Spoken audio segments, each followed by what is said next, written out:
Good afternoon and welcome to Live Highlight in the Magic City on the Highlight Channel.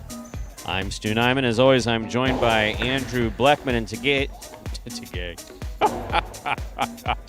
Oh, that's kind of funny. That should be today. Today we will cover every point played from beginning to end, first game to last game, first point to last point, and everything in between. All Mutuals wagering is open on today's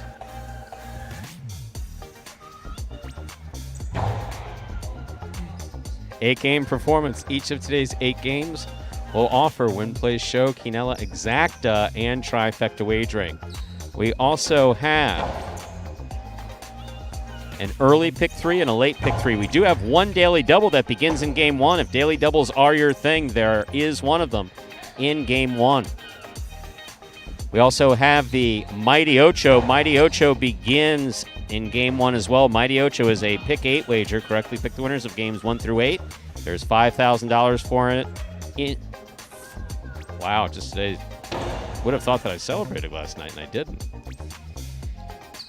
$5,000 guarantee in the Mighty Ocho. We also have the high-paying High 5 jackpot that begins in Game 3 to play the High 5. Correctly pick the winners of Games 3, 4, 5, 6, and 7. If you do so correctly, and have the only ticket that does so, you can cash in on the High 5. Online wagering is available at watchandwager.com, or if you're in the state of Connecticut, mywinners.com. However, placing a bet is not necessary in order for you to enjoy all that we have in store for you today. We have several changes in today's performance, ladies and gentlemen. Cool Fitness isn't actually scratched. That is a printer's error. He's not supposed to start until May 1st, back from that hamstring injury, but he does appear in today and tomorrow's program. So Cool Fitness is definitely not playing today or tomorrow. CRB and Benny are scratched. So we're going to take CRB, Cool Fitness, and Benny out of the program today. Let's go over all of these changes beginning with Game 1. Game 1, Post 4, scratch CRB, replace CRB with Kubala. Game 1, Post 4, scratch CRB, replace CRB with Kubala. Game 1, Post 7, scratch Cool Fitness, replace Cool Fitness with Bragley. Game 1, Post 7, scratch Cool Fitness, replace Cool Fitness with Bragley. Game 2, Post 5, scratch CRB, replace CRB with Anderluck. Game 2, Post 5, scratch CRB, replace CRB with Anderluck.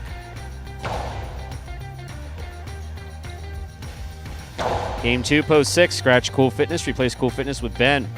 Game 2, Post 6, scratch Cool Fitness, replace Cool Fitness with Ben.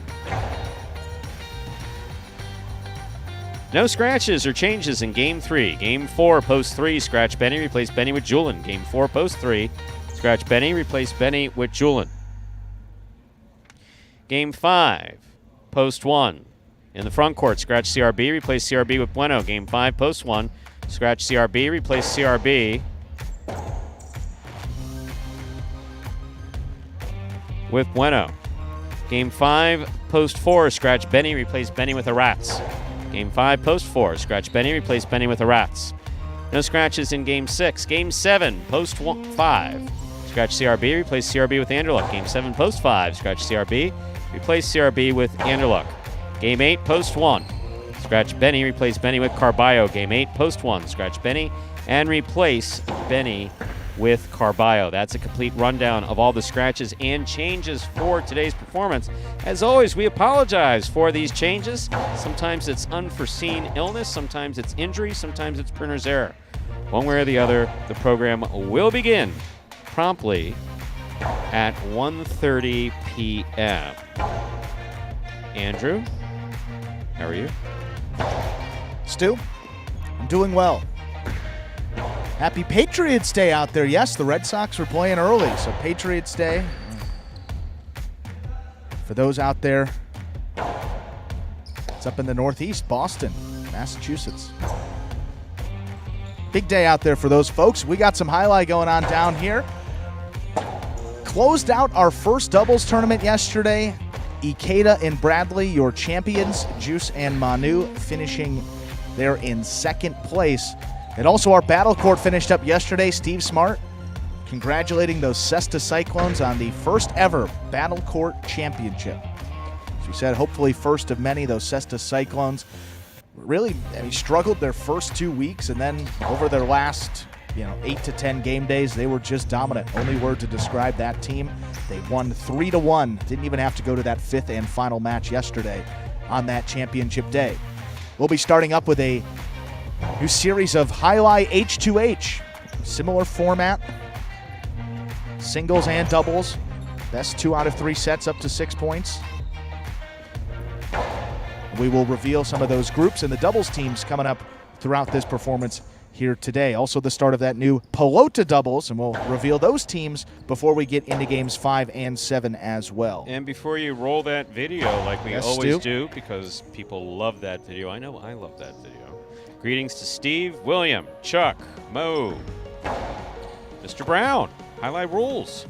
Don't recognize your name as a frequent chatter, but if you're new or you've been lurking in the background, glad you made it out. Glad you like it. Fan of Highlight, you're a friend of ours. John King, Mushi Mushi, and Mr. Sortino, welcome.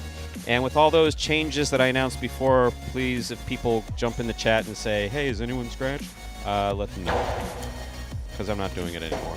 Sorry. We have our good friend Ernesto. Hello to you, too. Well, we have 4 minutes until game number 1, and as we do before the first game of all of our performances, take a look at this video that explains... Well, Stu, it's the scoring format. We go first. It explains Spectacular 7 scoring. Take a look. Roll it.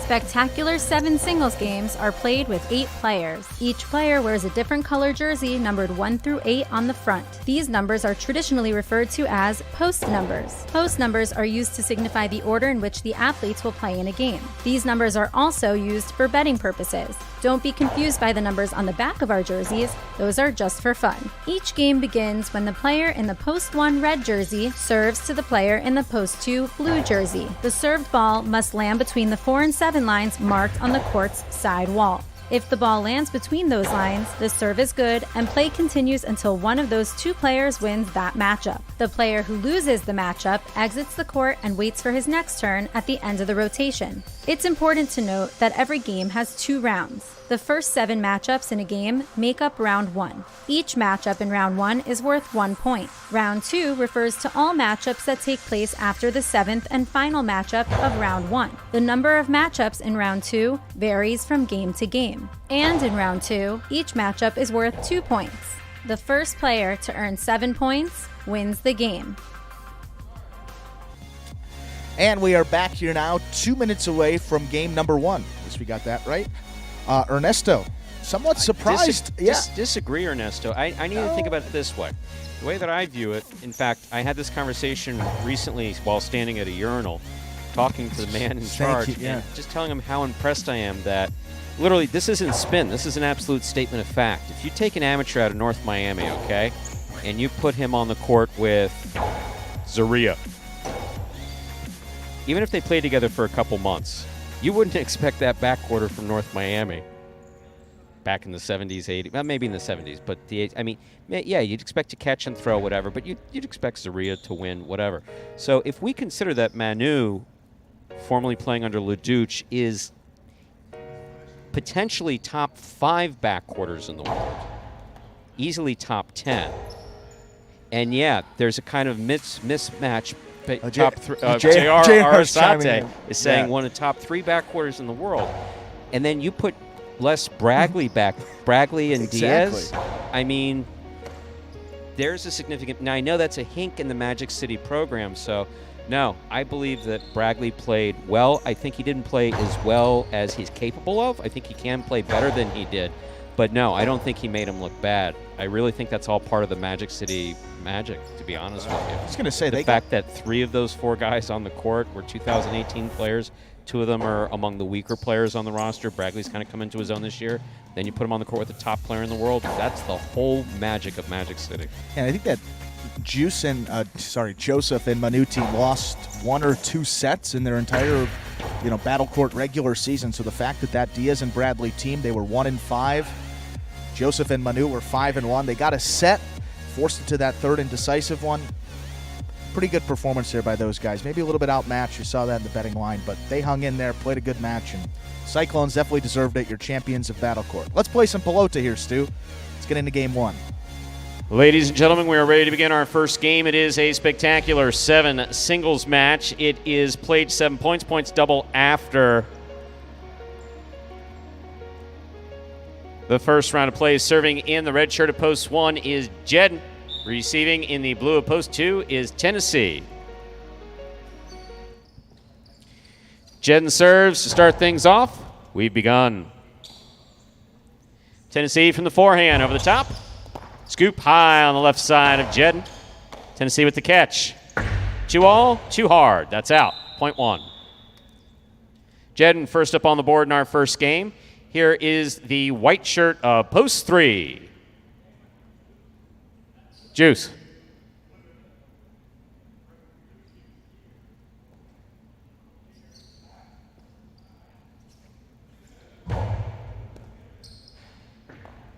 Ball tipped off the serve. That's the second point for Jed. Here is the green shirt of post 4, substituting for the scratched CRB. Number 25, Kubala.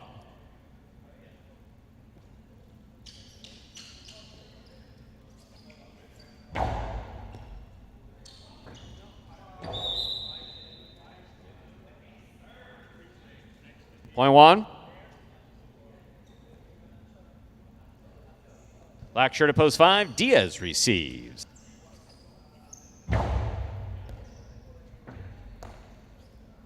Backhand by Diaz, caught by Jedden. Low and hard by Jedden, one-handed grab, missed, point 1. 4 points for Jedden. Here is the yellow shirt of post 6, El Barba.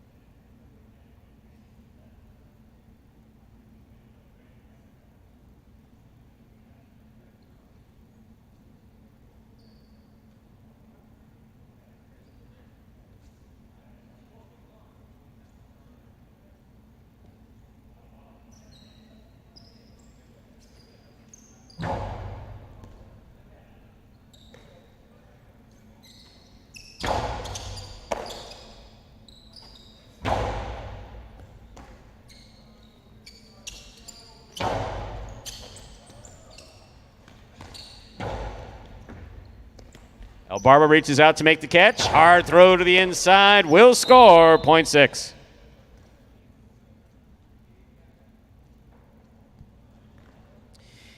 Bringing to the court the pink shirt of post 7, substituting for the scratch Cool Fitness is Bradley.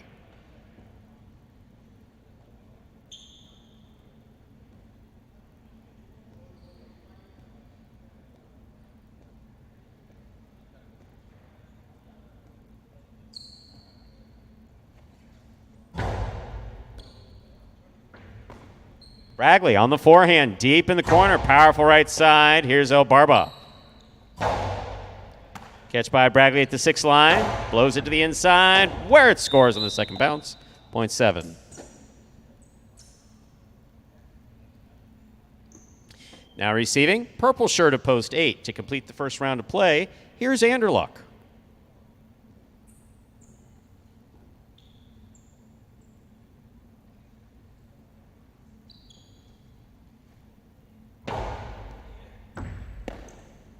Backhand by Anderluck.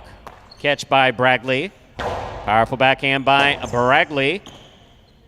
Rotate forehand save by Anderluck. Scoop by Anderluck. Powerful forehand to pass. Rotate left side to the inside, all the way inside. That scores, point 7. We've completed the first round of play. All matchups are worth 2 points now through the end of the game. First to return, the blue of post 2. Here's Tennessee.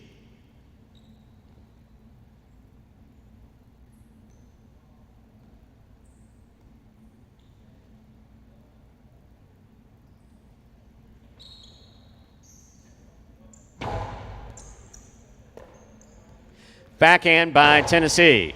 Catch by Bradley. Powerful backhand. Point 7. Here's the white shirt at post 3, Juice.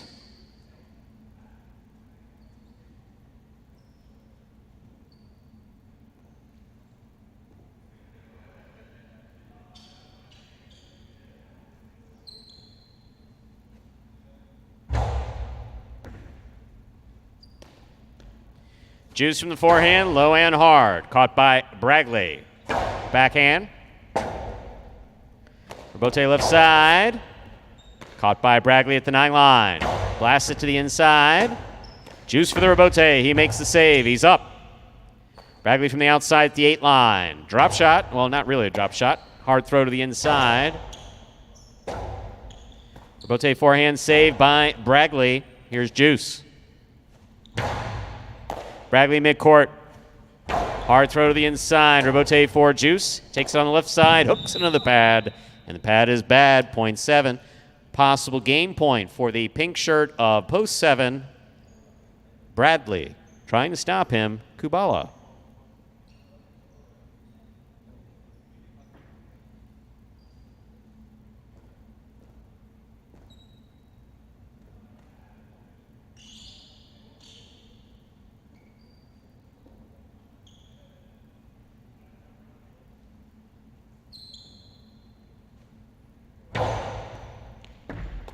Fine catch by Kubala.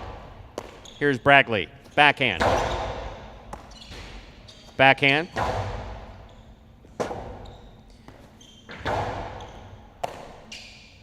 Kubala from the right side. Bragley's there. Backhand to the inside. Wall to wall. Rebote coming out. Kubala on the rebote. Backhand by Bragley. Thrown hard. Rebote coming out. On the wall.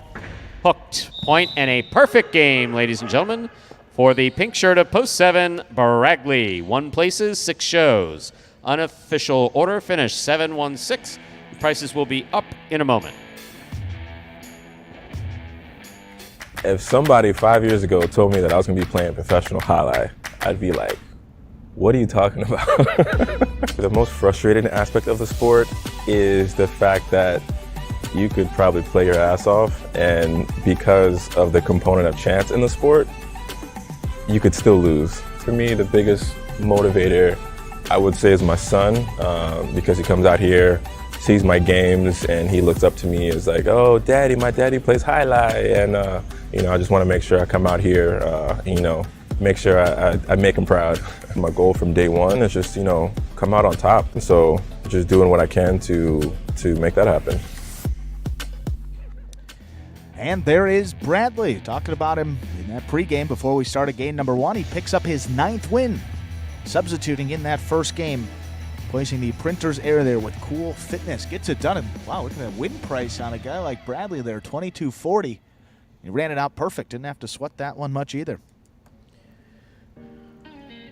My God, just shoot the guy's effort in the ass, why don't you? Jeez. I was saying, whoa. For the wait. Winning, do you mind if I get back to this? Winning game 1, post 7, Bragley, who was substituting dutifully for the printer's error. Cool.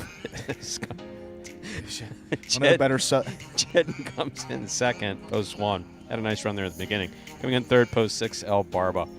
Andrew doesn't like when I do that. $2 wager on 7 to win, $22.40. I don't like when he makes a lot of noise playing ping pong. That's besides the point. $2 Quinello 1-7, $25. Fair counterpoint. I don't even know what to say. 7-1-6, 328.40. He and Ron make so much noise. If Ron it's called fun, Stu. Yeah, you ever heard of it? No, I haven't. Shouldn't exist here. This is work. Go have fun someplace else. You can enjoy your time at work. Don't have fun. I agree with you. No, it's not true. You should have fun work. Just have it quietly. Up next, Game 2, Scratches. Game 2, Post 5, Scratch, CRB, replace CRB with Anderluck.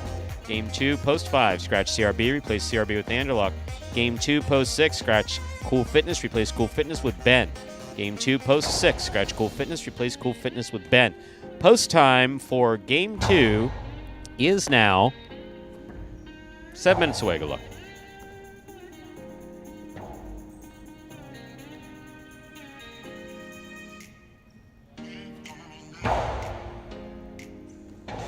And the chat is interesting. It's, we are in the process of merging some of the most traditional highlight players with Magic City players, with some original Magic City players. And that's going to change again. We're starting H2H today. It's H2H singles action, so it's one against the other. But H2H doubles will start this Sunday, and there's some very interesting pairings. There really are. Yeah, we will reveal those today. Will we? Singles groups, 2 groups of singles, 2 groups of 1 singles. group of doubles. Everyone competing for that same prize in doubles, but teams are put together, not like that battle court where they get to choose their team. So pretty even, and I'll say I think they did a great job once again in making these as even as possible. Should be a great H2H season. And notice how well. Notice something else, another change here. Notice how that pad doesn't say battle court. My, oh my, Stu. And maybe the letters are a little smaller. They might be, they might not be. However, the pad has been lowered. Did we get the official Yes, length on that? 4 inches.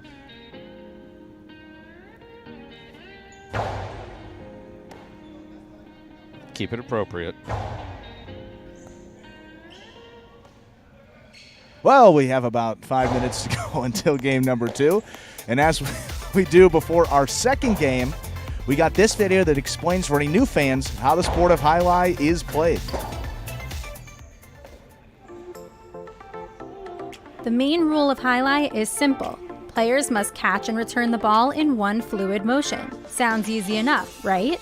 So how do you win? You can win a matchup simply if your opponent overserves, underserves, or serves the ball out of bounds. On the flip side, your opponent wins the matchup if the serve is so good that you fail to catch and return the ball to the front wall. If your opponent fails to catch the ball before it bounces twice on the ground, or if your opponent's cesta makes contact with the ball but doesn't catch it, then in both of those cases, you win the matchup. You can also win a matchup if the ball bounces around in your opponent's cesta during an attempted catch. This is called juggling, and it's illegal in highlight. Another way to win a matchup is if your opponent throws the ball and it lands out of bounds on its return from the wall. The overall game strategy for a highlight player is to make it difficult for an opponent to reach the ball in time or to execute a rebuttal play.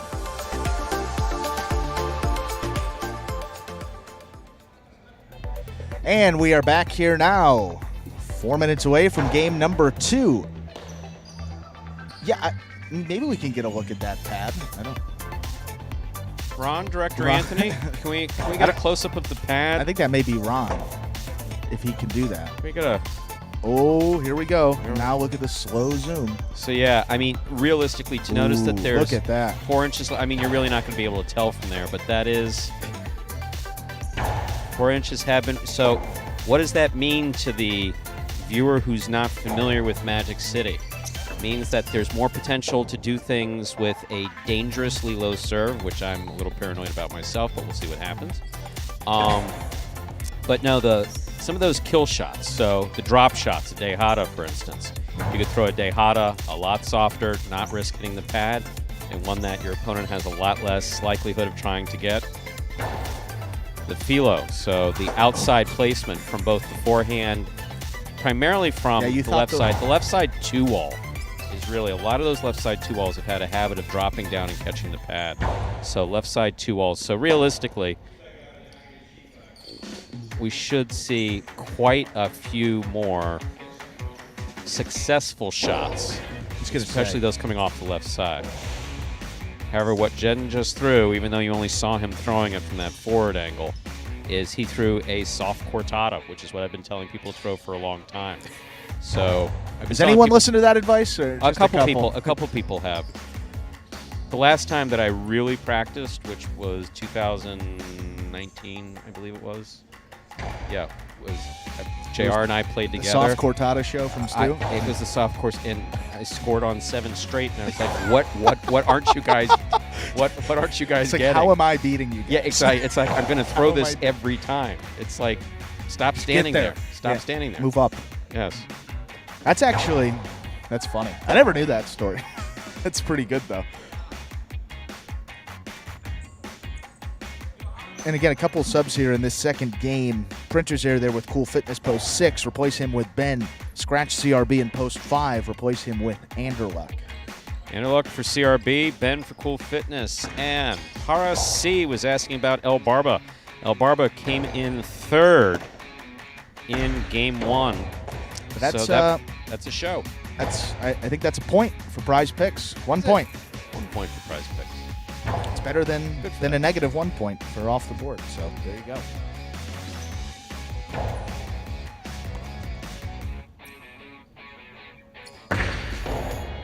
Ernesto, yes, guys aren't going to be able to play so deep if, in doubles, the backcourt responsibility to cover the inside Tejada. The Magic City changes things, so we're going to have to see how. We'll know today. Yeah, start to see some new stuff. I'm going to say that Philos was dangerous before. Michelle, we'll get to your question after this, but there's a couple players that I do think will benefit from it. Oh, yeah. With that, let's start game 2. Time to begin our second game. It is a spectacular 7 singles match, played to 7 points. Points double after the first round of play. Serving in the red shirt post 1 is Kubala. Receiving in the blue post 2, Diaz.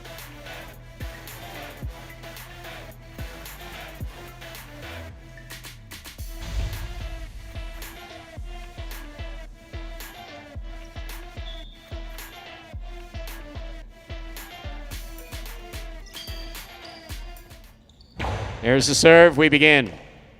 Diaz makes the catch, throws it back inside. Rebote by Kubala. Diaz moves up. 1-2 with a soft touch. Kubala on the run, does not get there. The soft 2-all scores for Diaz, point 2. Diaz first up on the board in our second game. Here is the white shirt of post 3, El Barba.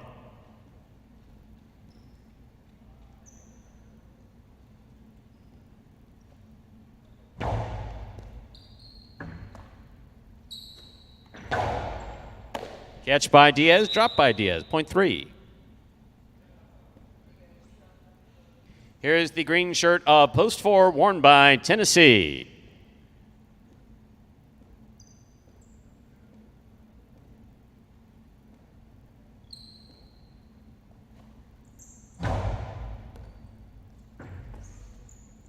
Backhand by Tennessee, thrown powerfully. Rebote comes out to the 7 line. 2-all. Caught by Tennessee in the air. Hard throw on the return. Nice catch by El Barba. Holding. Point 4.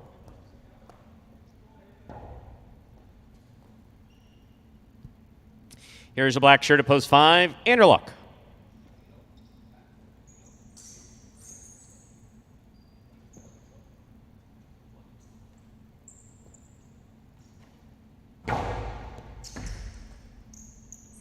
Backhand by Anderluck.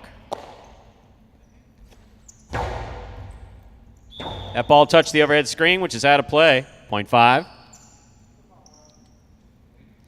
Here is the yellow shirt of post 6, worn by Ben. Ben is substituting for Cool Fitness.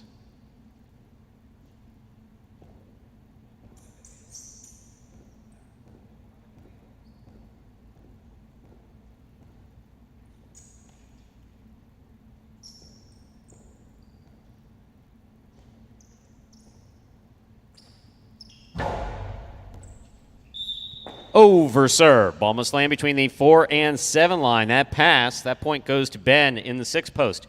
Here's Juice. Pink of post 7.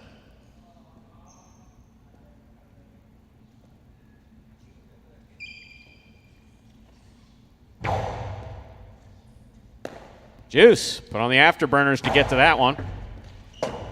Rebote left side by Ben, just above the. Wow. First hit of the top of the new pad. Point 7.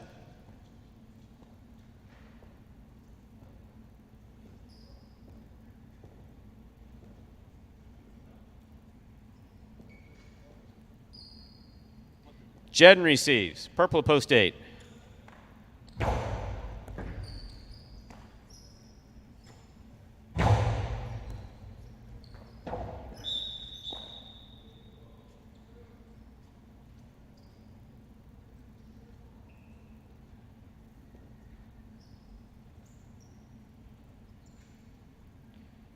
First round's complete. Matchups are double. Here's Kubala. Point 8.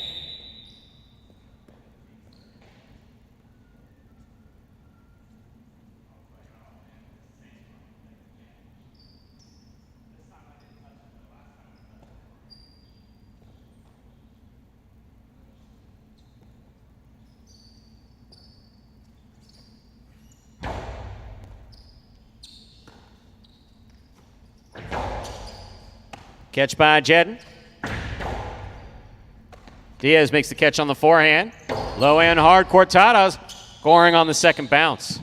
Point 4, Diaz, post 2.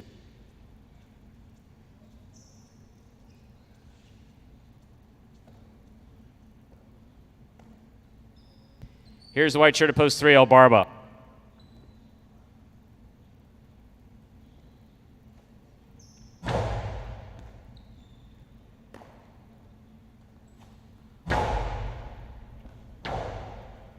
Rotate 2-all to the inside by Diaz. Will score, point 2. Possible game point for the blue shirt at post 2. Diaz trying to stop him. Tennessee.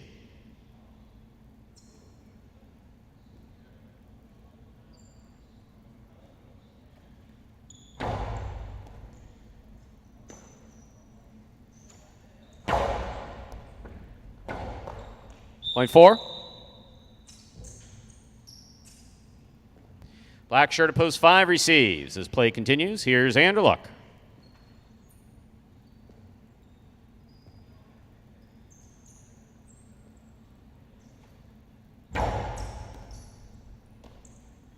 Backhand by Anderluck.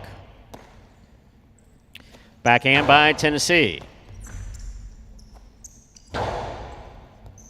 Tennessee on the forehand. Right side to the inside. Here's Anderluck with a tip ball, point 4. Possible game point for Tennessee in the green shirt at post 4. Trying to stop him, Ben.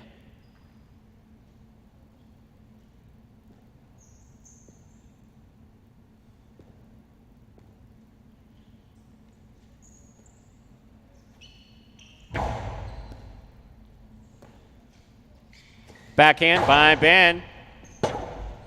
Tennessee rebote 2-all. Stopped by Ben to the outside. 2-all by Ben. Tennessee makes the catch. Wonky return.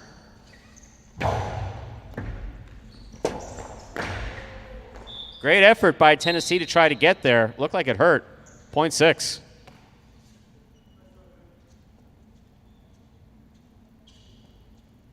Ben has 3 points. Here's post 7. Juice.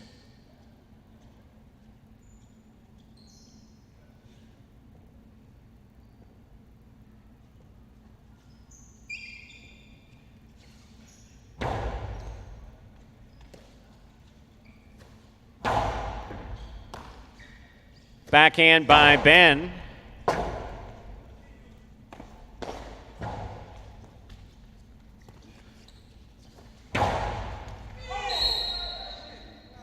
We need him. How about we don't hit the judges? Point 7.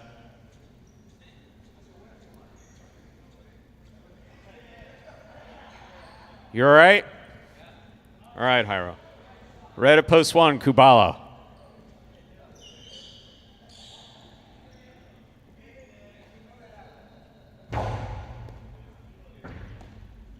Backhand by Kubala.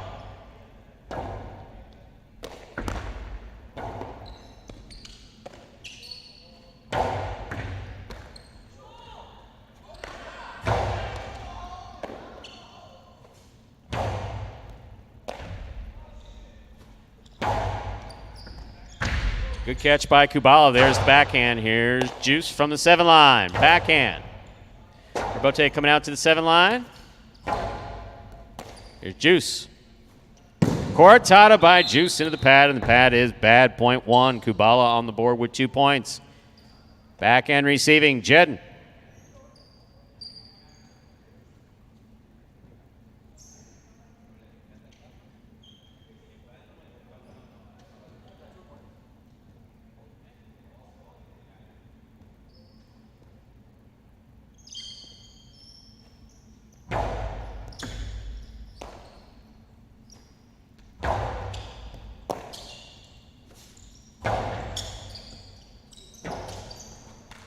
What a wonderful rebote save by Jedden. Nice backhand by Kubala. Jedden's there. Backhand. Rebote missed. Point 8.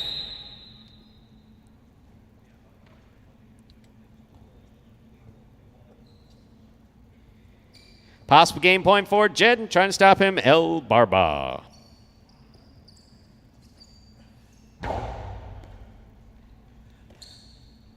Backhand by El Barba. Clips.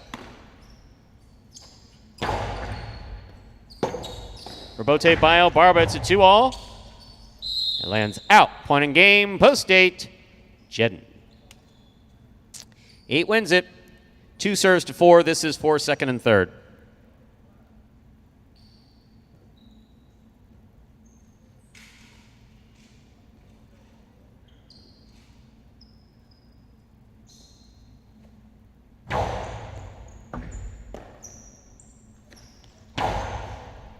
Backhand 2-all is off the court.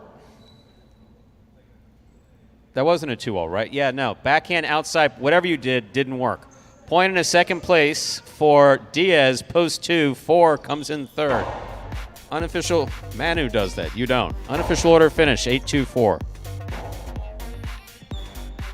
My favorite aspect of the game, winning. I don't necessarily think football helped me learn how to play highlight because it's 2 different sports.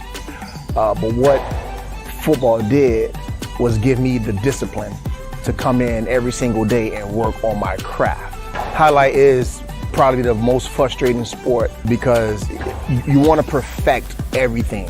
And it's really, I'm not gonna say impossible, but it's very difficult. So you have some players that may get down and get frustrated because they didn't win any points. And then that's when you have to talk to yourself as a player and say, okay, I know this moment is temporary, but you have to continue to believe in the process. You got to believe in yourself and don't let the frustration dictate your behavior on court. Of course, you want to win every opportunity you get a chance to. Realistically, that doesn't happen. But winning, it validates the hard work. The one thing I want to accomplish is be the best player I can be. And there is one member of that Cesta Cyclone Championship team. Number 8, Jedden, picks up his 9th win of the single season as well to go along with 8 places and 8 shows. Winning game 2, post 8, Jedden coming in second. Post 2, Diaz coming in third. Post 4, Tennessee, 8-2-4. The official order finish for our second game. There are your prices. $2 Kino 2-8, $20. Trifecta 8-2-4, $590. Up next, Game 3. Game 3, one of the only games with no changes in it. No scratches for Game 3. Game 3 does begin the high five for today. For those of you who are wagering on the high five, there are a number of changes. So no scratches in Game 3. In Game 4, post 3, scratch Benny, replace Benny with Julin. Game 4, post 3, scratch Benny, replace Benny with Julin. Game 5, post 1, scratch CRB, replace CRB with Bueno. Game 5, post 1, scratch CRB, replace CRB with Bueno. Game 5, post 4 in the backcourt, scratch Benny, replace Benny with Aratz. Game 5, post 4, scratch Benny, replace Benny with Aratz. There are no scratches in Game 6. Finally, Game 7, post 5, scratch CRB, replace CRB with Anderluck. Game 7, post 5, scratch CRB, replace CRB with Anderluck. Those are the scratches that affect the high five, which begins now. Don't forget, High Five and Mighty Ocho will both be forced out in tomorrow's performance as we conclude the short season, our first season for 2022. Post time for game number 3 is now 6 minutes away. Good luck.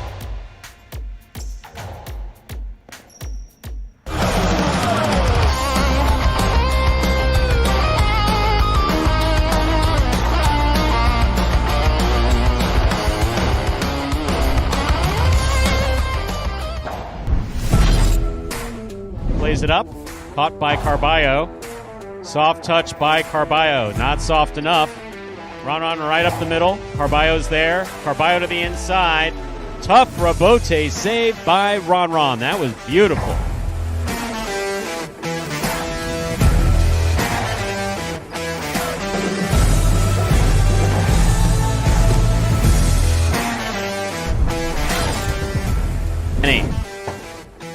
Rebote left side by Kubala. It's a 2-all. Does not open up. And he's got it outside at the 10 line. Hard throw. Kubala, excellent positioning and an even better 2-all rebote that scores.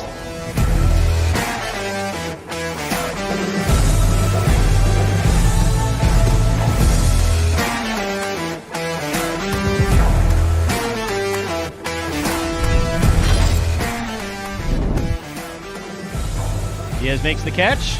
Cortado 2-all. It's caught by CRB. 3-wall. Diaz gets there. Diaz makes the Oh, my rebote. goodness. What a couple throws. It scores.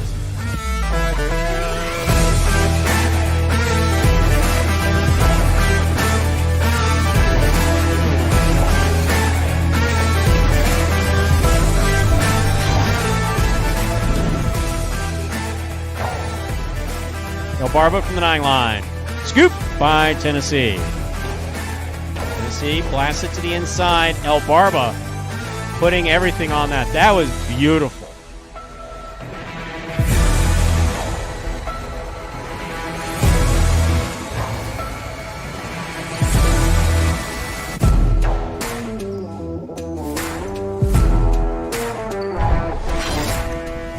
Hard by Julin, stopped by Tennessee deep in the backcourt. Julin from the right side to the inside. Rebote forehand saved by Carballo. Kept his eye on the ball. That scores on the second bounce.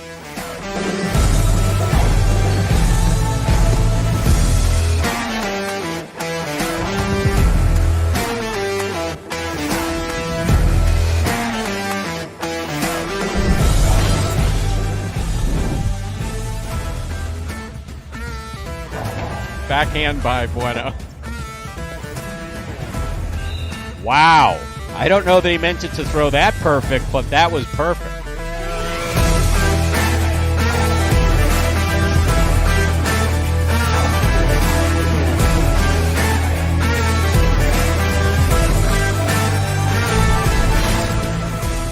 Rebote left side by Bueno. Catch by Bragley. Backhand.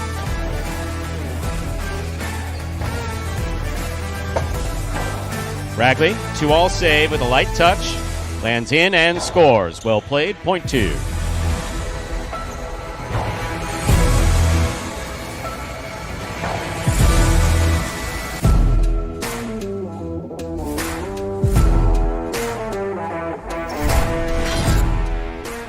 Powerful backhand by Douglas. Spinner at the 6 line.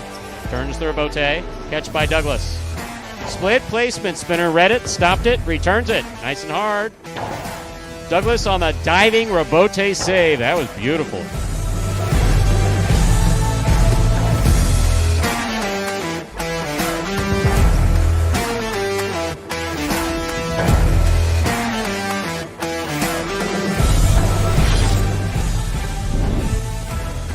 Rebote save.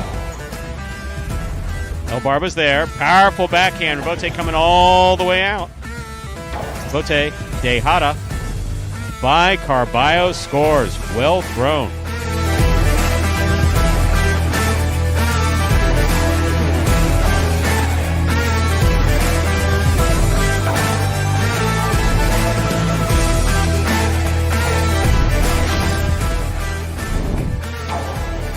Diaz with another rebote. Right up the middle. Caught by Benny.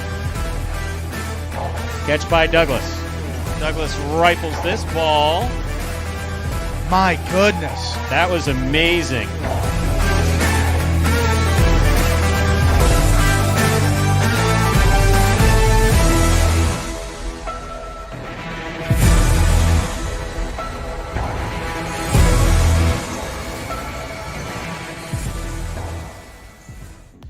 And folks, there were the top 10 rebote saves from last season here at Magic City Highlight. Takes us up to the start of game number 3.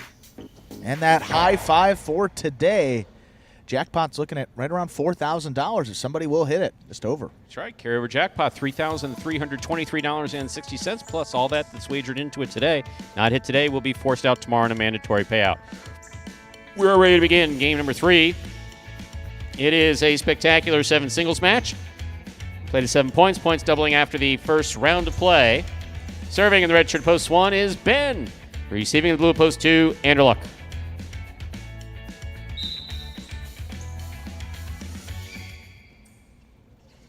There's the serve. We begin.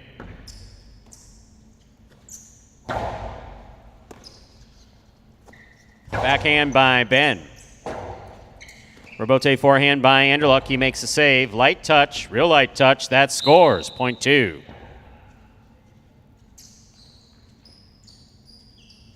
Here is the white shirt of post 3, Bueno.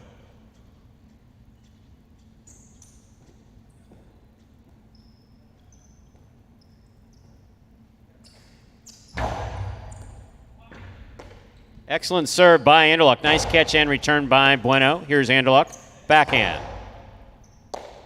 Bueno from the 11 line. Goes deep. Rebote forehand by Anderluck. Catch by Bueno. Carom by Bueno. Stop by Anderluck. Carom by Anderluck opens and scores, point 2. 2 serves to the green shirt of post 4. Here's Carballo.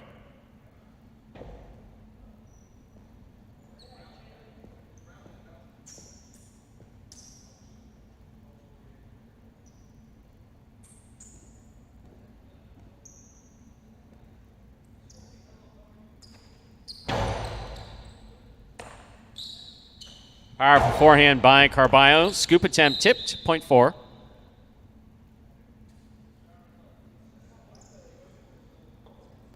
Black shirt at post 5. Bradley receives.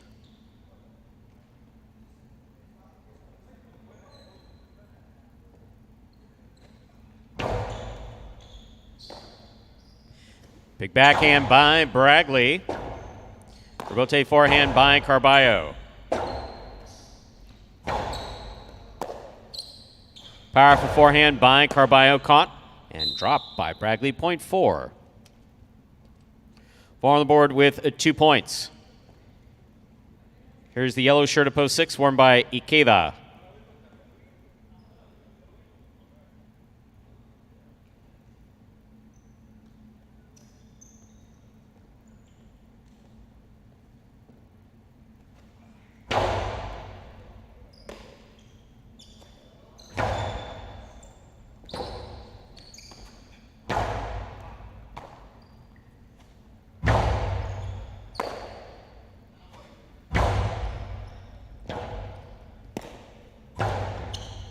There's the Cortado thrown to the inside by Carballo. Ikeda with the 2-all. Carballo gets there, stops it, shows great control. Catch by Ikeda, forehand over the top. Powerful right side by Carballo. Here's Ikeda. Forehand rebote, too much. Point 4. 4 on the board with 3 points. Here is post 7, Robin.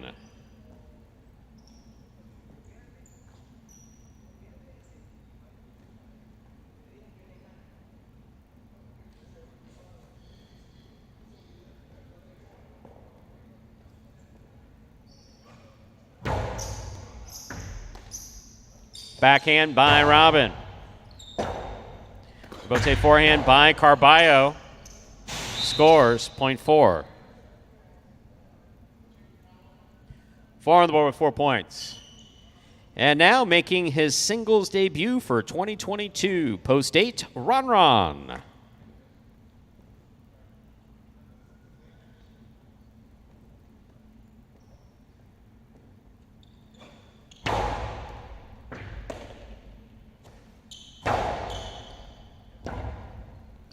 Rebote forehand by Carballo.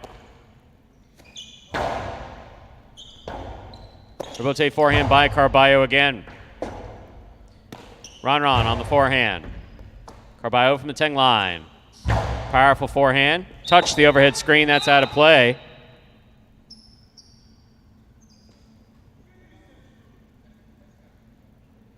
Red of post 1 receives.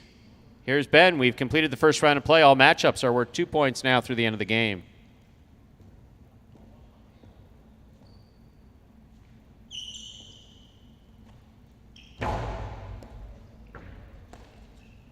Backhand by Ben. Thrown powerfully to the inside. Ron, forehand rebote. Catch. 2-all by Ben. Stopped by Ron. Ron faked the 2-all. Plays with big bounce. Ben's there. Great second effort by Ron. That's going to fall short. Point 1.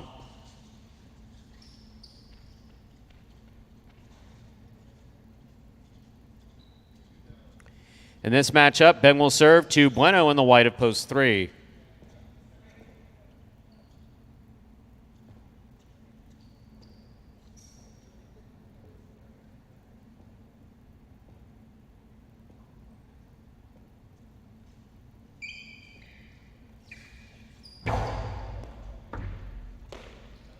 There's a backhand by Bueno. Goes wall to wall. Rebote from the left side of Ben. Catch by Bueno.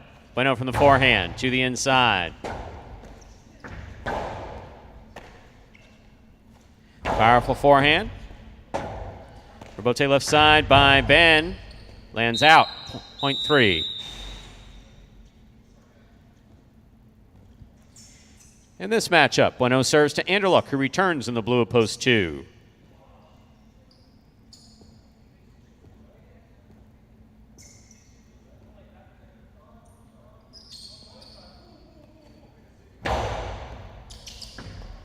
Ball tipped off the serve, point 3. 4 points for Bueno there in the white shirt. Back and ready to receive the black of post 5. Here's Bragley.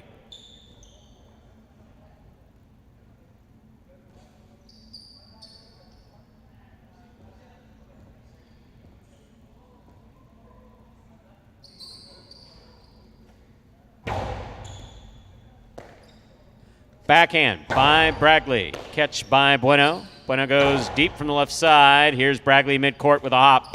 Hard throw. Bueno. Ball ruled to have been tipped, point 5.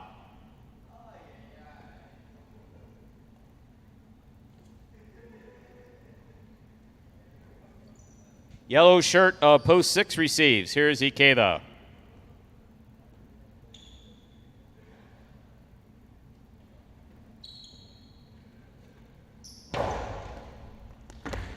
Difficult catch made by Ikeda. Rebote forehand save by Bragley. Ikeda midcourt. Karam opens and scores. Point 6.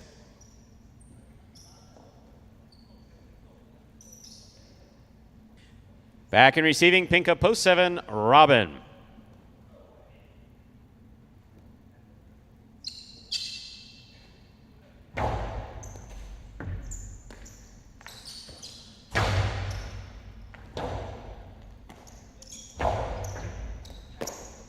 There's a catch by Robin. Low and hard to the inside. Caught in the air by Ikeda. Ikeda goes deep. Rebote left side, just above the pad to the inside. Ikeda's there. Backhand. Rebote forehand. Ball off the tip of Ikeda's cesta, point 7. Robin on the board with 2 points. In this matchup, we have Robin serving to Carballo.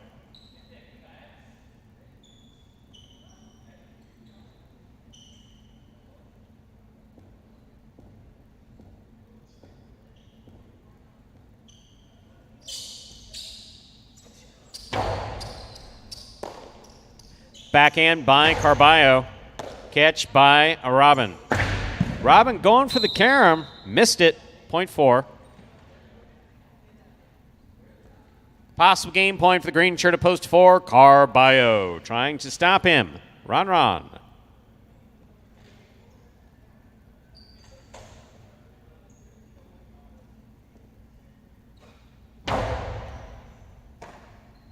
Ron, backhand. Hard throw to the inside. Rebote comes to the 8 line, turned on the forehand of Carballo. Ron read the Rebote perfectly, was unable to turn it. Point and game. Green shirt post 4, Carballo.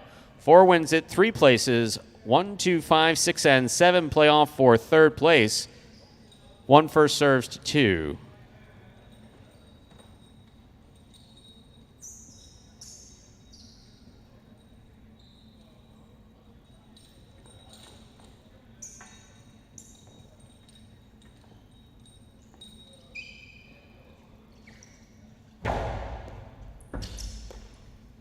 Backhand by Anderluck. Hard throw to the inside. Rebote forehand by Ben. Catch and a tip by Anderluck. Point 1.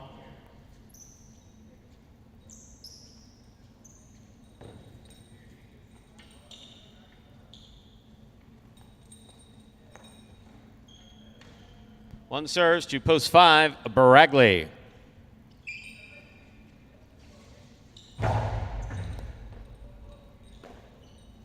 Backhand by Bragley. Hard throw to the inside. Ben is there. Backhand, low and hard. What a catch by Bragley. Ben, rebote 2-all. Oh my. That's going to score. Point one. Beautifully executed by Ben. One on the board with 6 points and a possible show point. Here's post 6.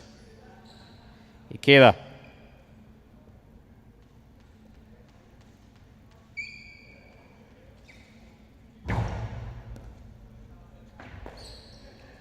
Backhand by Ikeda. 2-all opens again. Ikeda was ready for this one. Rifles it back. Ben with the catch and the drop. Point 6. Play continues. 6 on the board with 4 points. Here's post 7. Robin.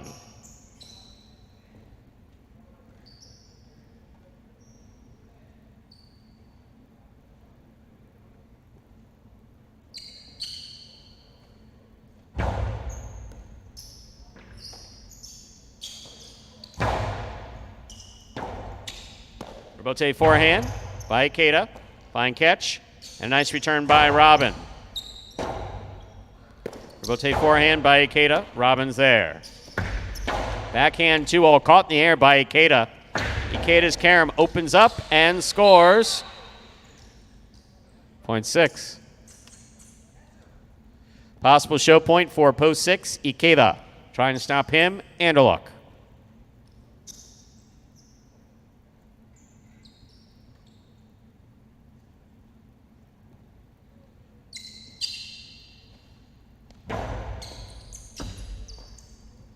Backhand by Anderlock. Too much. That hit the overhead screen trying to pass. Point and a third place finish for post 6. Ikeda. Unofficial order finish 4-3-6. Your price will be up in a moment.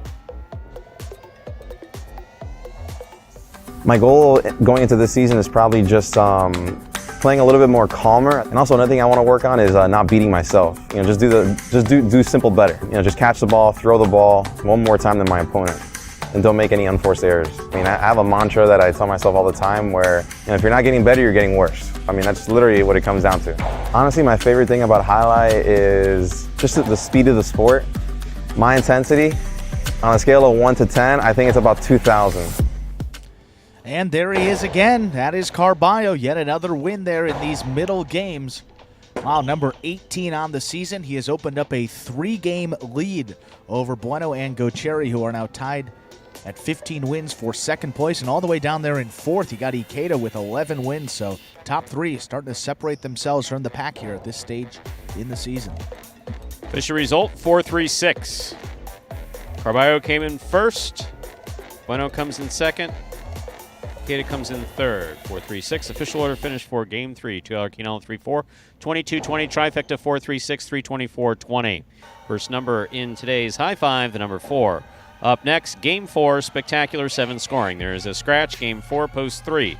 Scratch Benny, replace Benny with Julin. Game 4, Post 3. Scratch Benny, replace Benny with Julin. Post time for Game 4 is 7 minutes away. Good luck.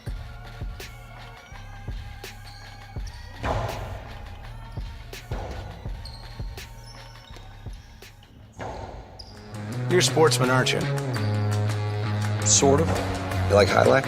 I like the way it's spelled. Me too. Yeah, with a J. How'd that get in there? I can handle your workload without any help. Andy Gland, former J. Crew employee.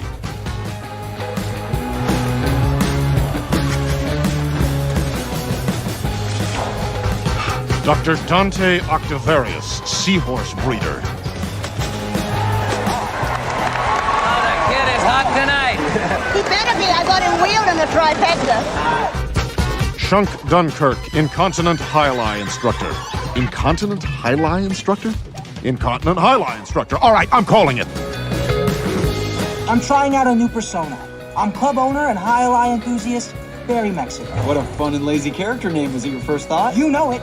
Barry Mexico gets down to business. And we are back here now.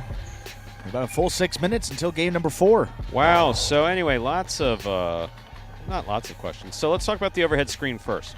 So the way it worked was like this. When this court was being designed and assembled in Spain, it was done so with the measurements of this room in mind. So knowing that there's only so much overhead clearance, yes, with this length of court, you would typically want an overhead screen that would go up between 3 and 5 more feet. That's about right as you compare the proportions of other highlight courts, even amateur, specifically North Miami Amateur. North Miami Amateur, I believe, is the middle court there is, I think, 12 or 15 feet shorter, but the roof is 3 feet higher. But problem is that this building has been here considerably longer than Highlight, so it's not possible to take the roof up that much. Realistically, you could sneak probably another 2 feet in, maybe, but think about it this way. Is if you're planning for that and it's shipped over in 2 containers from Spain and it gets here and you tilt up the superstructure and it hits the top, you're kind of screwed. Yeah. So why would you? So you wouldn't. That's a risk. It's not exactly worth. So you wouldn't want to risk that. So yeah, the overhead screen, it would be more helpful for it to be higher, but that's more of a feature than a bug. The lower pad, who does it benefit? It benefits a number of people, actually. Benefited Diaz earlier today. Definitely benefits Ben, who really loves to throw these 2 walls, has been practicing it. He's left-handed. It should benefit Gocherry. Not that he needs any additional benefit, but it should definitely help him. Robin. Yes. Guys who like to throw shots, specifically 2-all. So the outside placement from the costado will benefit by it, but not a lot of guys throw that, or at least throw it well. Guys who are used to throwing the 2-wall, especially guys who come from other courts, so Inaki, most of these guys will benefit. I see Nicholas benefiting by it as well. Guys who throw costado 2-walls will all benefit by the 4 inches off of the pad. Now, the question remains to be seen. Ernesto brought up earlier, what's it going to do to Gocherry's serve? Okay, so I am not personally a fan of Cortado serves. I think Cortado serves are dangerous, and in doubles I would ban them. I don't think that anybody on this court, and it comes down to a question of control. Does Gocherry, does Inaki, do these guys have control based on their years of play to serve a Cortado serve without potentially killing the opposing front quarter? Yes, they do. Do other guys who started in 2018 or 2019? No, they don't. And they may be inclined to Cortado serve. When we're talking about a Cortado serve, for those of you who may be new to Highlight, we're talking about a ball that's thrown sidearm serve. Not even 3/4. A sidearm serve throw just above the pad to come into the box. Well, if you hook that, that's what you're saying. If you hook that, you have no control. You hook it in the back of the front quarters. So that's one of those things that's not in the quote-unquote rules that's banned, but it's something that we seriously tell the guys, hey, look, don't do that. In singles, occasionally you got a guy that breaks out a Cortado serve. And there's no rule against it. That's not necessarily good form. But it is something that could be successful. So anyone who serves the ball into the pad's got a problem unless they're trying something, that shouldn't be an issue. The ultimate underserve. Yeah, I mean that's 2018 nonsense at Magic City that was a little difficult to watch, far more difficult to announce than it was to watch. So the pad will benefit those guys who throw shots. What it's also going to do is it's going to force the front quarters to play up a little bit more. See, just like Nicholas just threw a perfect 2-wall that might have otherwise. I don't think that other one would have hit the pad, but it's going to force front quarters to run up. Guys who like to throw the Dejada, who love to throw the drop shot.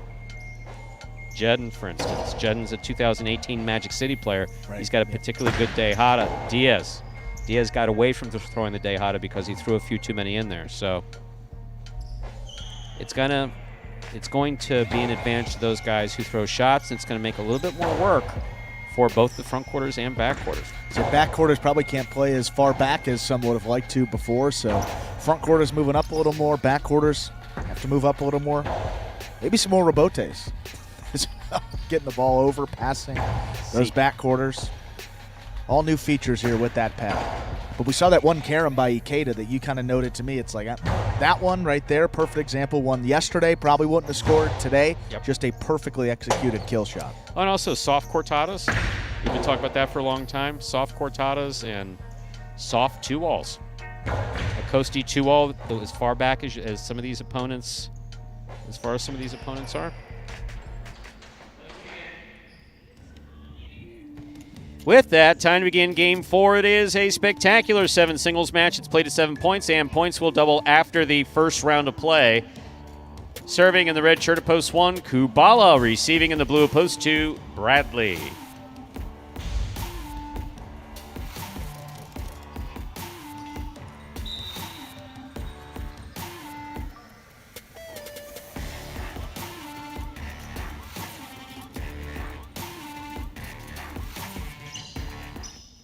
There's the serve by Kubala. Game 4 has begun. Rebote left side by Kubala to the inside. Bradley with a fine catch at the side wall. Nice backhand. Rebote left side to the inside.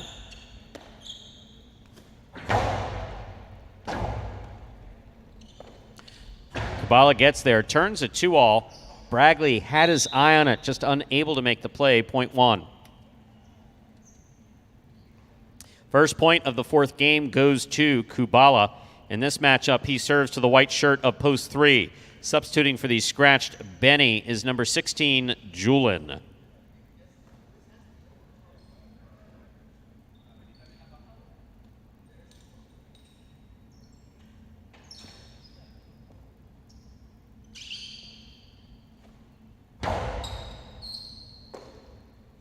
Backhand by Julin.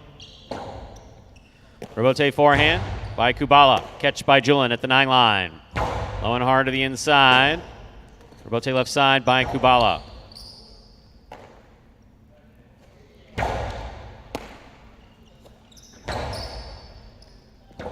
Rebote for Julin to the inside. Kubala comes cross court, takes a nice bounce. Good effort at making that rebote. That point goes to the 3. Entering the court, the green shirt of post 4, Ben.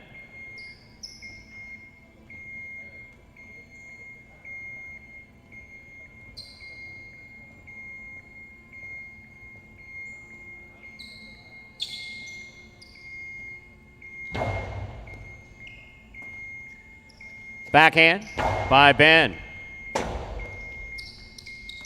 Rebote, splitter, stopped by Ben on the forehand. Rebote by Julin. Catch almost made by Ben. Ball tip, point 3. Here is the black shirt of post 5, worn by Robin.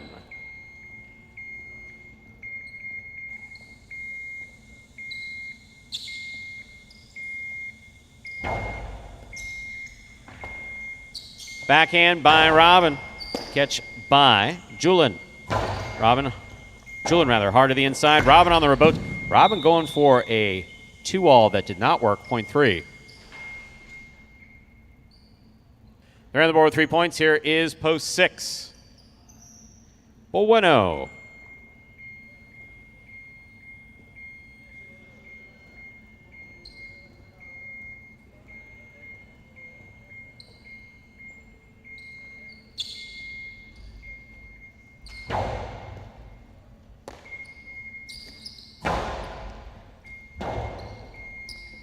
Rebote forehand by Julin, catch by Bueno. Backhand.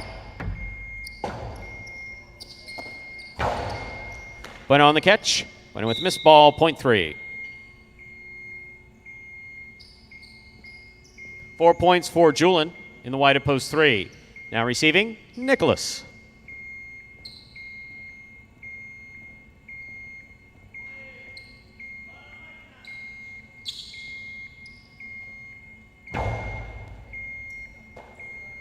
Backhand by Nicholas, hard throw to the inside. Rebote saved by Julin. Here's Nicholas. Nicholas winds up. Costi low and inside, caught by Julin. Backhand by Julin. Rebote forehand, saved by Nicholas, and scoring. Point 7.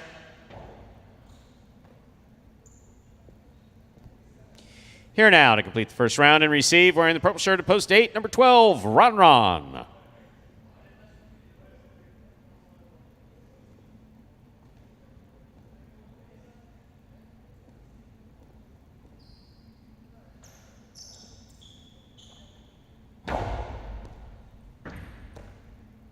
Backhand by Ron goes wall to wall.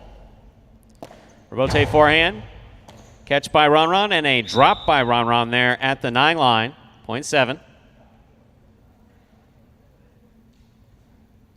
7 has 2 points. Here's post 2, Bragley. We've completed the first round of play. All matchups are worth 2 points now through the end of the game.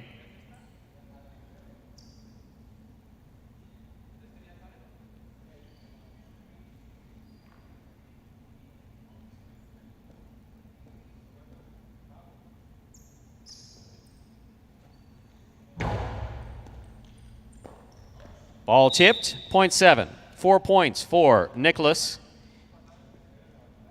Next up, the red of post 1, Kubala.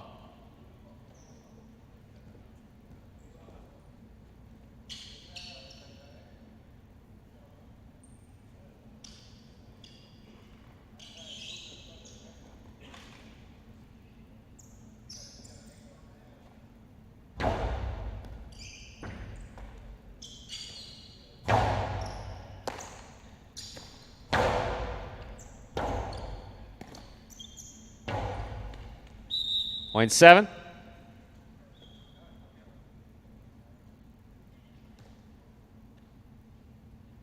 Possible game point for the pink shirt at post 7. Nicholas trying to stop him. Ben.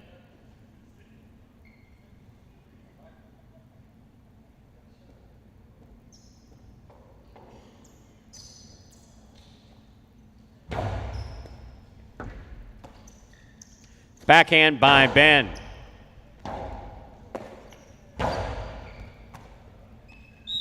Point 7. Point in game, ladies and gentlemen. Perfect game for Nicholas. Pink of post 7. 3 places, 1 shows. Unofficial order finish 7-3-1. Your price will be up in a moment.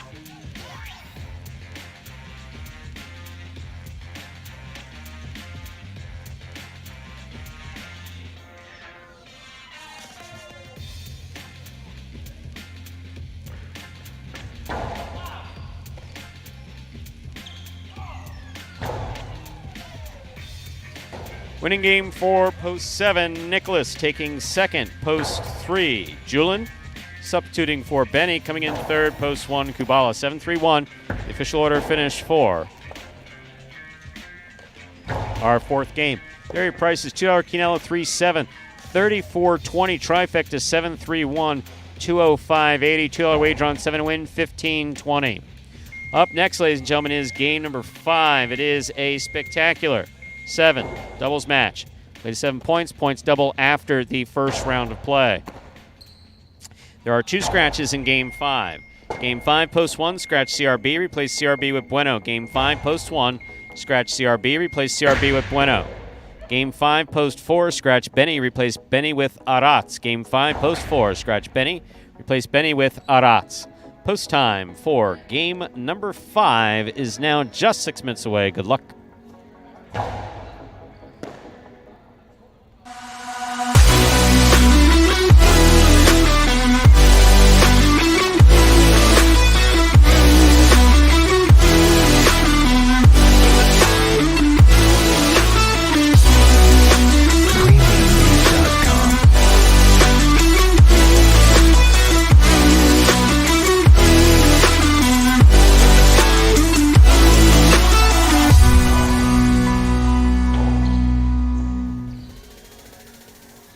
And folks, in addition to the free-to-play fantasy highlight game brought to you by the Highlight Channel, you can take part in some daily fantasy highlight exclusively at Prize Picks.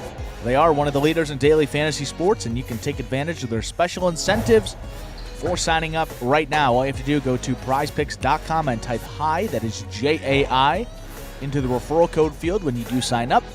And if you make a $100 deposit into your betting funds, Prize Picks will match that and put another 100 into your account just like that. All you have to do, send us a picture of your computer or phone screen as proof that use that referral code HI at sign up. You're also going to qualify to get a double cash prize when you win a week of our Fantasy Highlight League, run by the Highlight Channel at fantasyhighlight.com in the 2022 season. So, it is as simple as that. Just sign up at Prize Picks.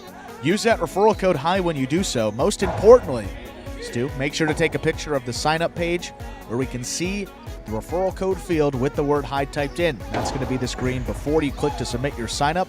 Go ahead and send that photo to info@thehighlifechannel.com. If you do all of that, you automatically qualify to get your double cash prize plus that $100 bonus deposit match to get you started on Prize Picks. So it's a win-win. Sign up at Prize Picks. It is Prize, PICKS.com today. And for those playing along with our Fantasy Highlight game run by the Highlight channel at fantasyhighlight.com, I am pleased to announce that whatever issue occurred last week has been fixed. Not sure exactly what happened with those entries, and process was the exact same, just had a limited number of matches and things didn't save properly. But this week I double-checked, and it seems that everybody that put in an entry should have gotten those points for today. You can let me know if you didn't. I see. So sitting in a Barca lounger with your feet up, watching some sports activity with a beverage is now referred to as a technical issue. That's a good point. No, I was, but in all seriousness, we don't. Do you even know what a Barca lounger is? Like a lounge, like a chair? Yeah. Like a lazy boy? Yeah. Okay. Yeah, Seriously, laying back. You were sitting there. Why do you wear sunglasses in your living room? That's what I want to know.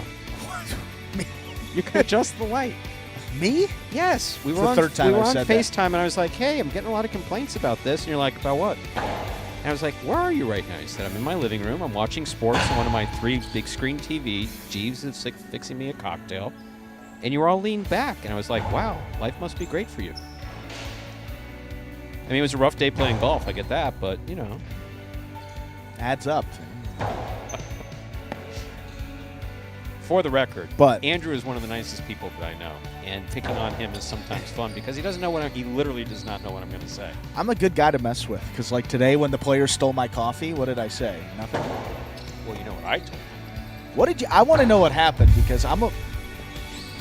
I saw them hovering around back here, and I said, "What are you doing?" Well, I used an expletive that begins with F and rhymes with duck, and I said, "Get the expletive with the F and the duck out of here. What are you doing here? Get away from here," is the first thing I said.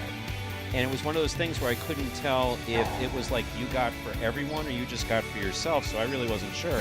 So they, of course, vamoose, because I have the effect on people. People generally get away from me when I tell them to, ask them to.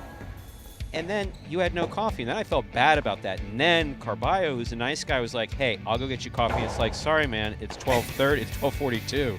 No contact with the public. You can't just be roaming around, the fronton. Right. Well, I get it. You walk in with the colada, you got the cups, you got a full cup, and you pour it for other people. That's how it works, a cultural thing, and everybody enjoys that here. But when you have a cup that's sitting on your specific table and you didn't say to anybody that they could take it, don't know why they would think that coffee is theirs. But who knows, Stu? It's a mystery. I am sorry that someone took your... I will not allow anybody to touch your coffee. It happens again, man. I apologize for that. No, it really wasn't. Got a couple shots in of that colada, so... We know it wasn't you, Ron. No one knows where you are. Sorry, this little voice that occasionally pops up in our head just came up. I've seriously been in this one area, so the folks who... I call them Teleview, who are tremendous. It's either Ron or Adam. Yeah, one time. And Adam, for those of you, once again, yes, you may remember Adam from such places as Miami Highlight. Well, why don't you ever? What did Ron do? But you talk about Adam. Ron, he's got a nice Ron resume is the in best. the sport. Ron called me today to say, hey, any scratches? Because it's like one of those things. I see who I see here, and that's who I advise of the scratches. Right. And I don't think about Ron. And then it's always afterthought, oh, man. We're right about to go to air, and it's like... And it's one of those days, for those of you following with the program, where if we have a scratch and it's only one scratch, you can generally follow the program sub at the bottom and you know who it is. But when there's two scratches in a singles game, who's that second sub? Nice mystery. So Ron definitely has to be called on that one. But anyway, I've only been to their area once. One time? One time. Me too. And we're quarter way through the 5th year of the program. Yeah, one time I went down there. Did you have to go there? Just stumbled upon it? No. There was a reason why I went down. We were looking at a piece of equipment that I know nothing about and still don't know anything about, but I had to go look at it. And go, looks good. Yes. Scott looks fantastic. Yes, I think that's the piece of equipment you want there. Well, we got some doubles coming up here. This is the official start of our second doubles tournament of the season, so clear all those stats from before. Anderluck and Benny, Bueno and Julin, Carballo, Kubala, Cool Fitness and Arats, CRB and Douglas, Diaz and Gocherry. I'm still going to get all these in, Stu. Ikeda and Bradley, Inaki, Tennessee, Jedden and Nicholas, Juice and Manu, Robin and Ben, El Barba and Ron. Should have done that sooner, but those are your doubles pairings for this tournament. Time to begin game 5. Or as we call it around here, dodging death 1. Serving red shirt, post 1. Bueno substituting for CRB along with Douglas. Receiving blue of post 2. El Barba, Ron. Ron comes out strong, a little too strong. That hits the overhead screen. First point of this game goes to the red shirts, Bueno and Douglas. Here is the white shirts, post 3. Inaki and Tennessee.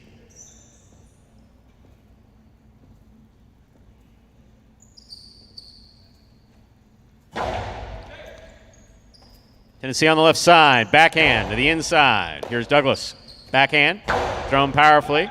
Catch by Tennessee, backhand. Bueno up in the front court. Inaki at the 9 line. Douglas, backhand from the 11 line to the inside. Rebote forehand by Inaki. Backhand by Douglas. Inaki gets out there to make the Rebote save on the left side. Here's Douglas. Backhand.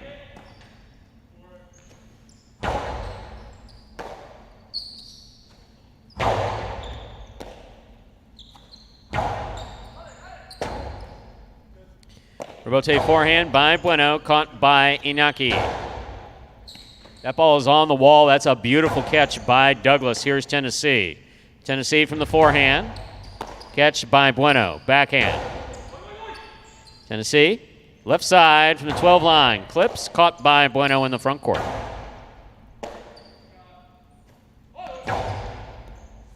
Here's Douglas, backhand from the 11 line, goes wall to wall. Rebote by Inaki, turned at the 3 line and scoring, point 3, well played. Entering the court, the green shirts up post 4. In the front court is Anderluck. In the back court, substituting for the scratched Benny, is Arats.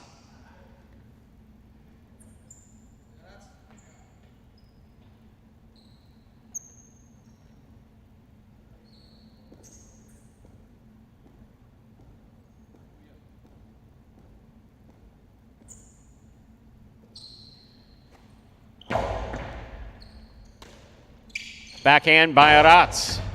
Catch by Tennessee. Tennessee goes deep. Excellent catch by Arats. That Rebote died, and that caught the pad. Point 4.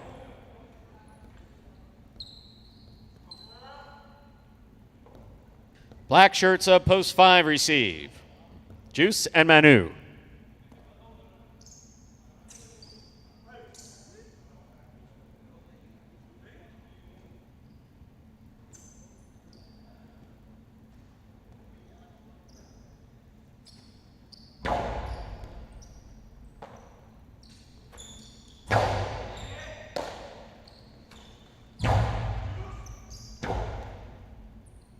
Rebote left side to the inside. Catch by Arats. Karam by Arats. Caught by Juice. Juice on the backhand. Catch by Arats at the 10 line. Low and hard. Manu is there.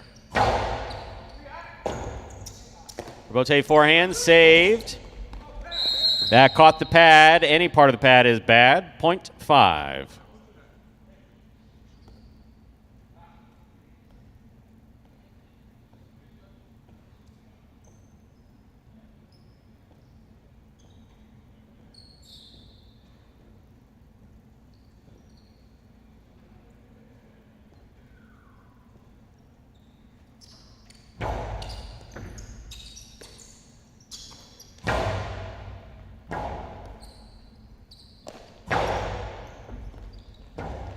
Nicholas turns to save their Rebote, turns it into a 2-all. Manu catches it. Forehand by Manu. What a catch by Nicholas. Nice backhand. Rebote coming out. Rebote left side by Juice is a 2-all. Jedden stops it. Karen by Jedden. Stopped by Juice. Juice blasts it back to pass. Robote saved right up the middle. Here's Manu from the 8 line. Forehand to pass. Robote coming out. Manu moves up, makes the catch. Backhand, blasted. Robote coming way out. Jedden with a nice Robote splitter. Scores for Jedden. 0.7? 0.6 rather. Here are the pink shirts of post 7, Robin and Ben.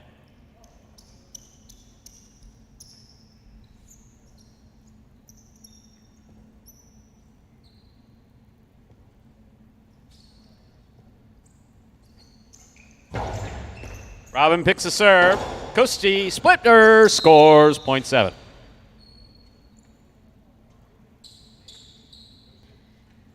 Here now to complete the first round and receive, wearing the purple shirts of post 8. In the front court is number 30, Diaz. In the back court, number 20, Gochetti.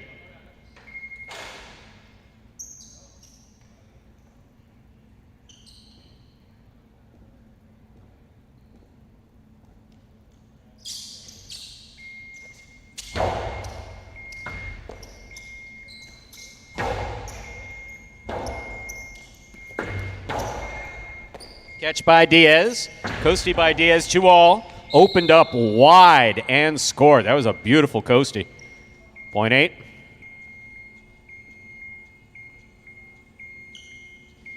That completes the first round of play. All matchups are worth 2 points now through the end of the game. First to return, the blue of post 2, El Barba and Ron.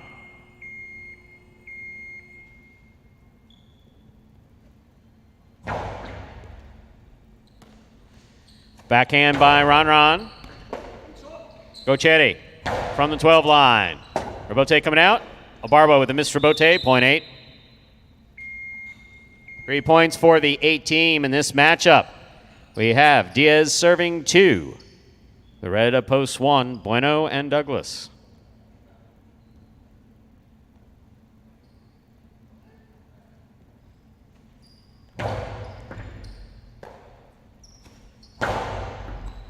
Catch by Gochetti, backhand.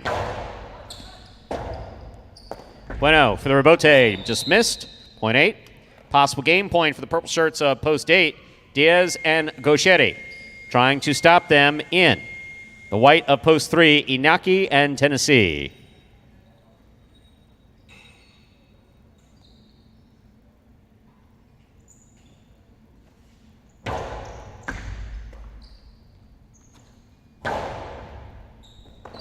Scoop attempt at the 13 line is tipped. 0.3.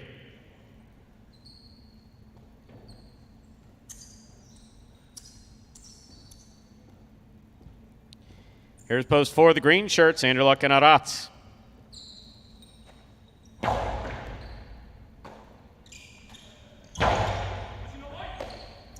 Tennessee on the backhand from the 11 line, too much. That's the overhead screen, 0.4. 3 points for the 4 post. Receiving, post 5, the black shirts, Juice and Manu.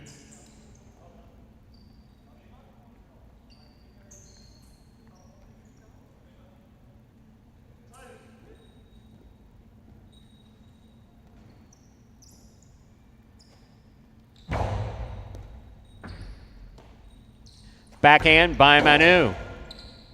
Aratz calls for the ball. Here's the Robote by Manu. Another 2-all. Anderluck makes the catch from the outside. Blasts the split placement, stopped by Manu. Manu goes deep. Robote coming out. Robote left side by Anderluck with control. Manu is there. Forehand by Manu. Robote coming out. Robote forehand fired by Anderluck, caught by Manu. 2-all by Manu, hit the floor before the pad. That's rare, 0.4.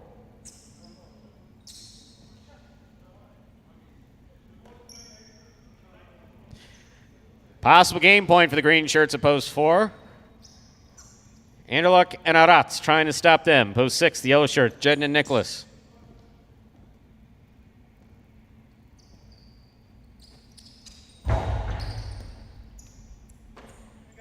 Backhand by Nicholas. Here's Aratz.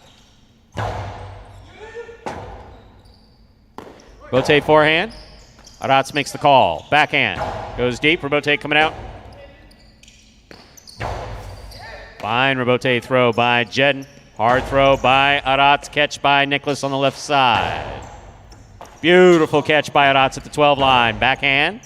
Scoop by Nicholas. Hard throw. Aratz calls for it. Reaches out. Makes the catch. Nicholas now from the 12 line. Backhand. Catch by Aratz. Backhand by Nicholas. Catch by Aratz from the 10 line. Right side for the bounce. Brought down by Nicholas at the 12 line. Big backhand. Difficult catch by Aratz to the inside. Backhand 2-all. Caught in the front court by Jedden. Jedden hard throw. Aratz for the Robote. Difficult Robote to the inside all the way. And scoring. No, that doesn't count, Nicholas. Sorry about that. Point in game, ladies and gentlemen, for the green shirts of Post 4. Anderluck and Aratz. 8 places, 3 shows. Unofficial order finish 4-8-3. Your prices will be up in a moment.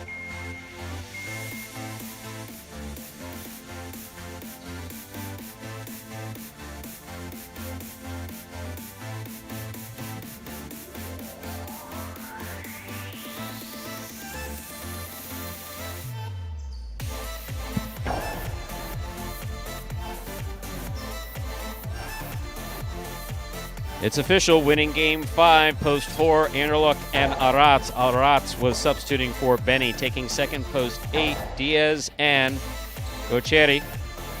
Coming in third.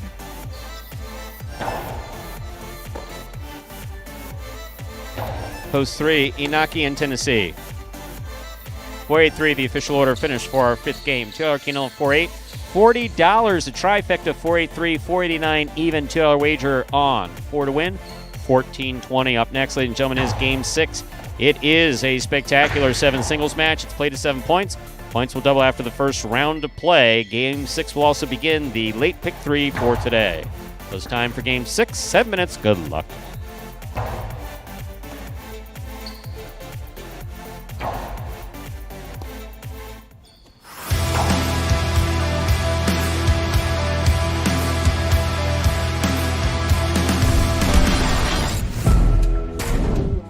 Ben moves to the outside, makes a fine catch. Karen by Ben with a big bounce, goes up, brought down by Vuelo. Vuelo got rid of it pretty quick. Ben, what a beautiful Robote save by Ben.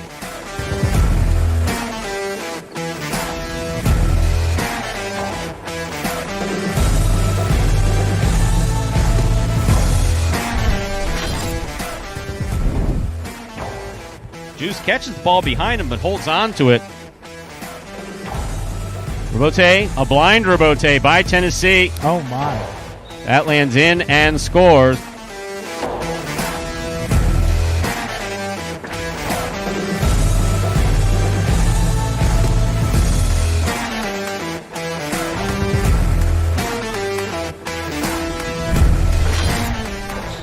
Perfect Robote thrown by Ben. Anderluck made the Robote. Here's Ben. Karen by Ben. Anderluck reads it, stops it on the forehand. Rifles the forehand. Ben with a phenomenal Robote save.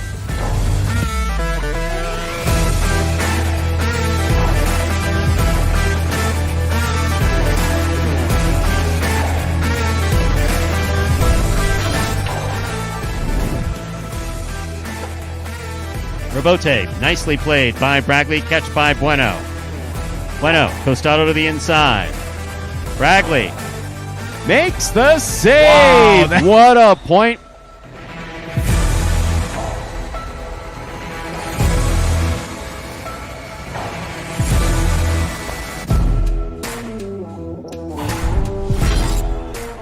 Court going hard to the inside, caught by Spinner. Spinner over the top to the inside. Benny's going to look for Robote. Lays it up, caught by Spinner. Karen by Spinner opens up and scores.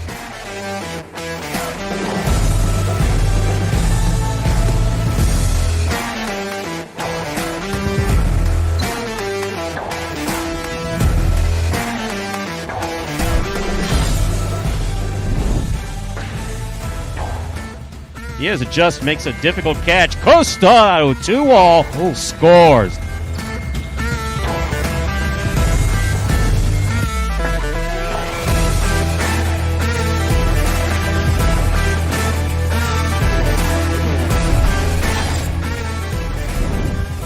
Robote forehand by Benny. Catch by Bradley. Catch by Benny. Backhand. Robote comes out to the 5 line. Turn to the outside.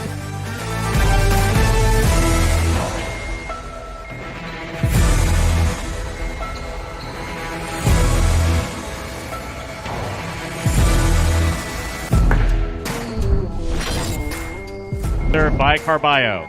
Benny's backhand stays to the inside nicely. Big backhand by Carballo goes wall to wall. Benny on the Robote to the outside. Carballo's there. Carballo going for that sharp 2-wall that scores perfectly.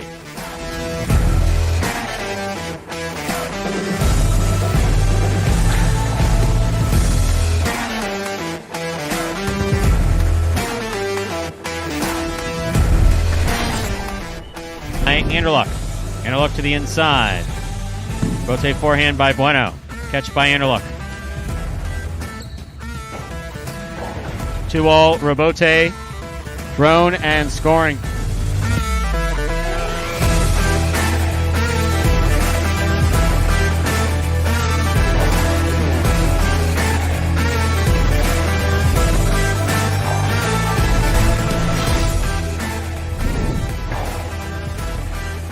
Carballo on the backhand to the inside, nicely played. Here's spinner on the Robote. Scoop by Carballo. Cortado 2-all, beautifully executed by Carballo.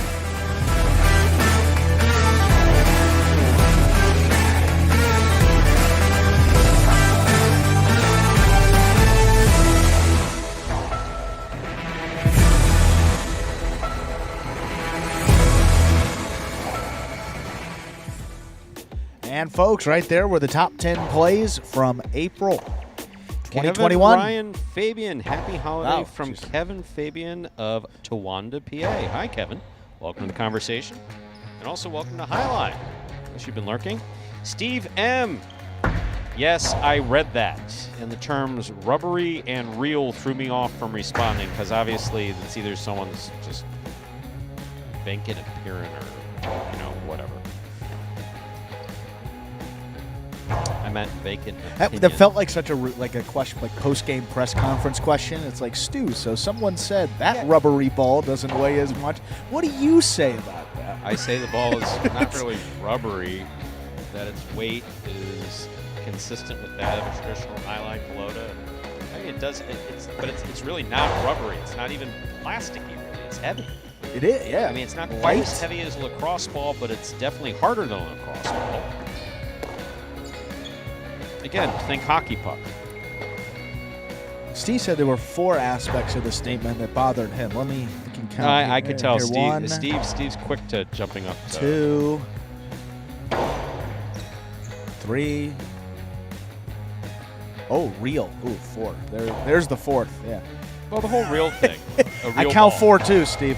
Real ball. Real what? Yeah. Real football. Real golf ball. Real whatever. A traditional highline pelota, of which there are a couple different variations. So, yeah, no, it wasn't worth. It just wasn't worth. Just wasn't worth the responding energy to. Yeah. The truth of the matter is that where this ball is concerned, when you're first getting used to it, the natural goat skin and the wicker reeds do have a certain connection. I don't know how to explain it other than that. The way that it feels coming into the cesta and out of the cesta. So you do have to get familiar. My opinion is that this sticks a little bit better. But that is my humble opinion. Time to begin our 6th game. It is a spectacular 7 singles match. Play to 7 points. Points will double after the first round of play. Serving in the red shirt of post 1 is Douglas. Receiving in blue of post 2 is Gochetti.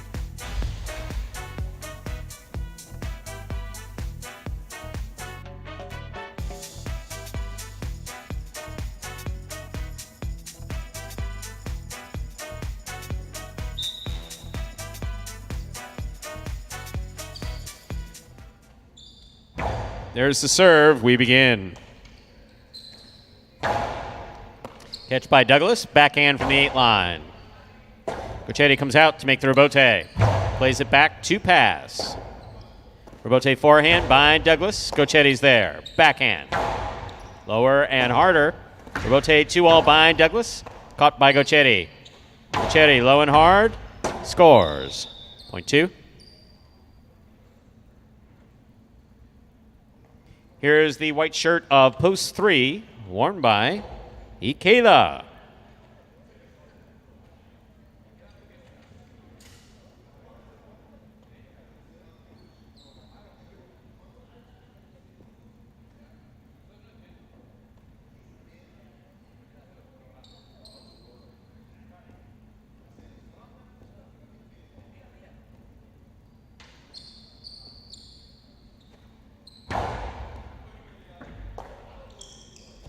Backhand by Ikeda. Catch by Gochetti. Backhand by Gochetti. There's the backhand by Ikeda.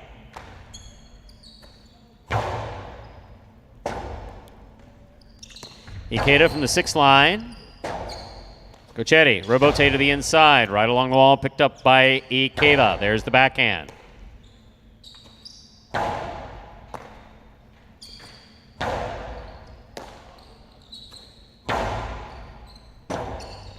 Robote forehand by Ikeda. Gochetti takes it on the bounce. Outside placement, thrown sharply to score. You're not Carballo, you might hurt yourself. Point 2.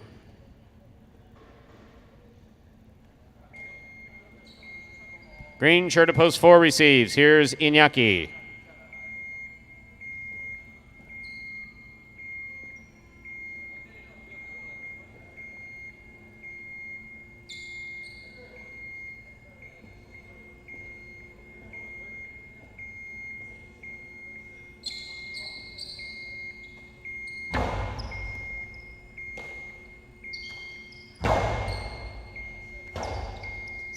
Robote forehand, swing and a miss, point 4. Black shirt at post 5, Arats receives.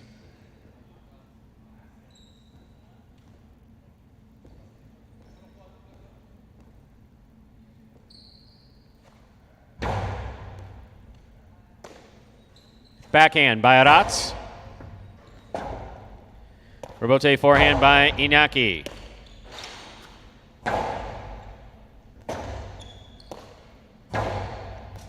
Scoop by Arats. That's beautifully played at the 8 line. Catch by Iñaki.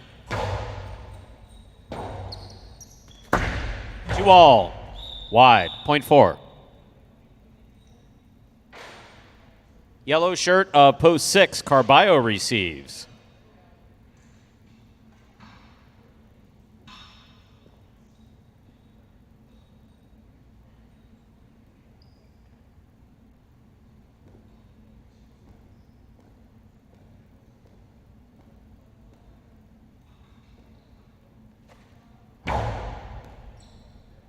Beautiful serve by Inaki. Good catch and return by Carballo. Rotate forehand by Inaki. Carballo looking for it at the 9 line. Hard to the inside, scooped up by Inaki. Backhand. Rotate forehand by Carballo. Rotate forehand by Inaki. Carballo's there. Backhand. Excellent catch by Inaki. Here's the backhand. Robote forehand by Carballo. Inaki makes the catch, winds up, goes to the inside, lower, Carballo on the run. Beautiful attempt at a Robote save. That bounces at the 3 line, though, point 4.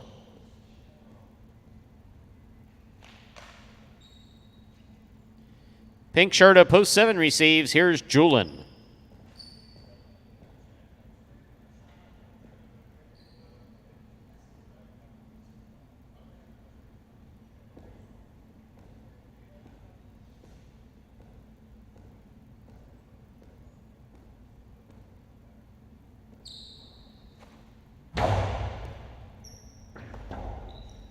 Point 4. Here now to complete the first round and receive, wearing the purple shirt of post 8, Manu.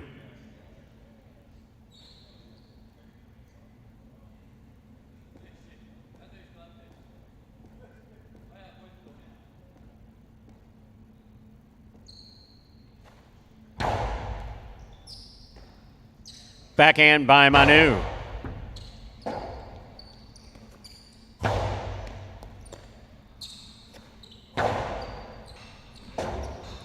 Rebote forehand saved by Inaki. Here's Manu.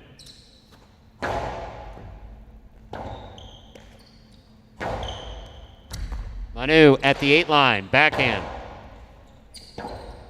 Rebote left side to the inside. Backhand to the outside, caught in the air by Inaki. Inaki's 2-all scores. Beautiful carom, point 4. Straight points to 5 points and a possible game point for Inaki in the green of post 4. We've completed the first round of play. All matchups are worth 2 points now through the end of the game. First to return, the red of post 1, Douglas.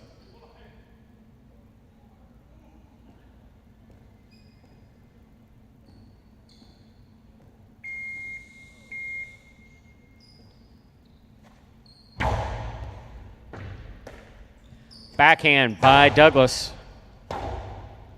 Rebote forehand by Inaki. Douglas makes the catch.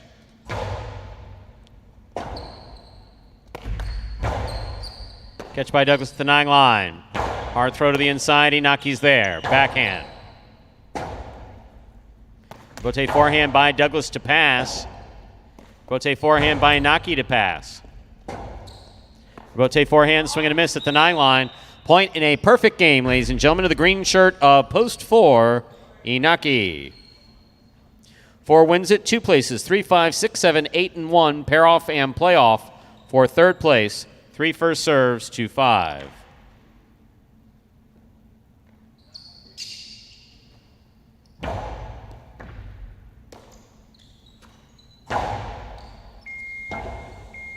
Rebote forehand by Keita. Interference ruled. The point will be replayed.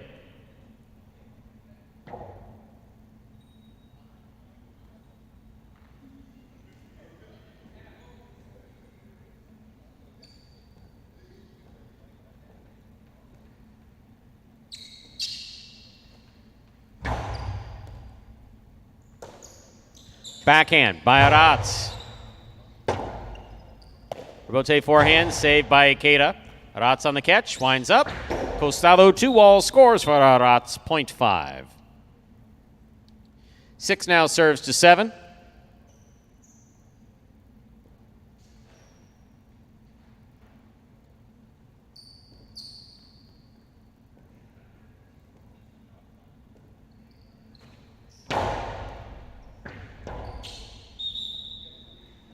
Point 6. 8 now serves to 1. The winner of this point meets 5 and 6 in the continuing playoff for 3rd place.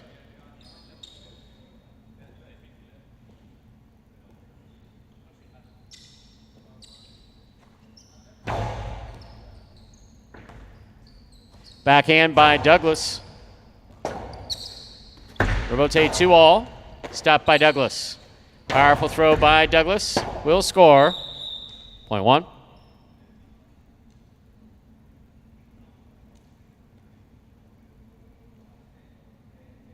5 serves to 6. Still playing off for 3rd place.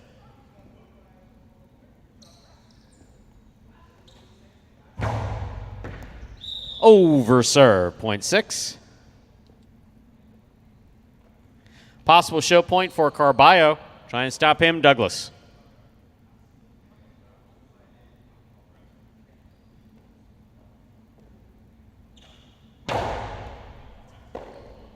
Ball tipped off the serve. Point in a 3rd place finish for post 6. Carballo. Unofficial order finish. 4-2-6. Your prices will be up in a moment.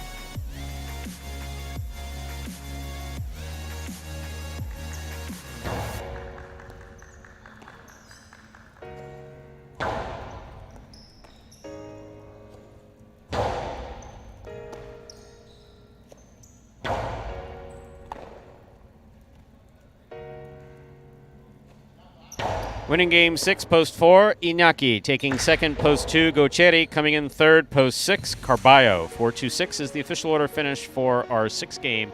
There are your prices. $2 Quinella, 2-4, $30.80. Trifecta 4-2-6, $537.60. Up next, game 7, the second of our 2 doubles games this afternoon, ladies and gentlemen. There is a scratch Game 7, post 5, scratch CRB, replace CRB with Anderluck. Game 7, post 5, scratch CRB, replace CRB with Anderluck. Post time for Game 7 is in 7 minutes. Good luck.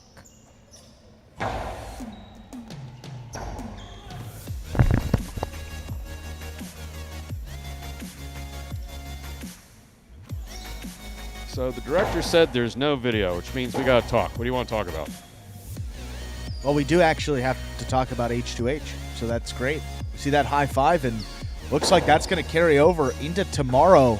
Mandatory payout as well, Stu. Wow. If I'm not mistaken. You are not mistaken. There are mandatory payouts in the high five and the Mighty Ocho. That Mighty Ocho is guaranteed at $5,000, so that's $5,000 on the line. That will be forced out. And for those of you not familiar with the mandatory payout days at the end of a meet, or at the end of a season. What does that mean, Stu? Basically, we have to force it out, so if no one hits it exact, it goes out in a consolation. So you mean to tell me there's a greater chance of winning it on force-out days. That or something. Everything in that carryover, plus the net pool tomorrow, is all going out, even if I'm not the only person with 5 of 5 on that high five. Well, first of all, it's you're fired. So let's start with that. I'm bringing my resignation papers in the morning. I'm going for it, baby. No. You do realize you make more than that, right? just. I know you're the math stats guy. Yeah, but yeah. So you're going to give the up pride your of job hitting the high five is worth a job. What are you nuts? Put down that glue. Tongue in cheek, Stu. Stop sniffing that glue. So, yes, no, that is true. Yes. So, yes, if someone like you, unemployed by the facility. Anyway, go on. Oh, I think that was good. I think we added a little color to what exactly that process is. Is that what that's called? Analysis. Great analysis. Coming up today, Highlight H2H. So for those of you that may be new to Magic City this season, what exactly is Highlight H2H? I know we have that great video that we used to play. I don't know if maybe we can get that in. No, we. Wow. That's a firm no. Wow. That translates in every language. He was very friendly. Yeah. He was very friendly the way he said that. Well, maybe for another day. But basically, H2H, it's the same format as Battle Court That's in a nice terms. try, by the way.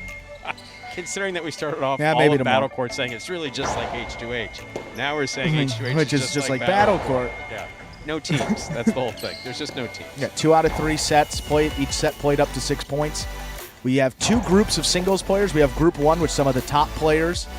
Group 2, some of the middle and early game players make up that second group of singles. And then we have a doubles day as well. So doubles is going to be played, Stu, correct me if I'm wrong here. Doubles on Sundays. Group 1 singles will be today on Mondays, and Group 2 singles will be played on Tuesdays. For about the next, let's see here, this schedule I have. Through August. Well, this schedule I have here, Season 1 of H2H, that's at least through about the end of June to early July. So that this schedule we can confirm with I did hear that there may, so I don't know if there's not a different season. I hear that there may be an adjustment. Maybe an adjustment if at some Carballo point. still continues to go through everyone like a warm knife through soft butter. Is that a thing? You must have had you must be talking about the butter I had on Friday night. That was some of the best. Wow. Soft butter for the matzah, right? Of course. Yeah. It was actually pretty good butter, I will say. It usually like a brick that comes. Sweet cream whipped butter is like served in a tub. It's really hard to beat. You know, like the next Squid Game, it would be like buttering a piece of matzah with like butter that's been in the freezer and don't break it. Have you ever tried to do that? I've broken many. I think it's like 70% with broken matzah. It's tough to spread. That's Carballo there practicing there at the bottom of your screen. That is what the players do. So what's he doing? To warm up, they do occasionally throw the ball against the screen. You can't really see the screen. You can see it. You can see something make a wave. But some of the players do that since they don't have time on the court, just to kind of warm things up. Carballo's one of them. But these H2H groups, Stu. Doubles groups. Yes. You want me to reveal the teams? The doubles teams participating. May we have a drum roll, please? I'm going to go to the front page here. CRB and Douglas, Yes. they will remain. Sounds familiar. Correa and Manny, that is an interesting doubles pairing. That is Anderluck and Manny. Anderluck plays under Correa in H2H in Battle Court. Ikeda and Bradley. And we have the team of Jedden and Nicholas. Jairo and Ben. Diaz and Gocherry. Carballo and Kubala. Robin and Julin. Bueno and Benny, Stu. That is going to be a fun one. I know Scott made that pairing specifically to mess with the announcers. The Bueno-Ben. Yeah, Benny Bueno pairing. Then we have Joseph and Manu. And then last but not least in doubles, we do have a new player coming in on one of those doubles teams. Yes, we do. That is Chris Flores. Mr. Chris Flores. That is Flores and Arats. Will be joining for H2H only. For H2H only. That is to begin H2H doubles only. So he is limited, but Chris Flores obviously has been playing amateur for quite a long time, had some experience at the ball boy at Dana, and also played at Calder both their seasons.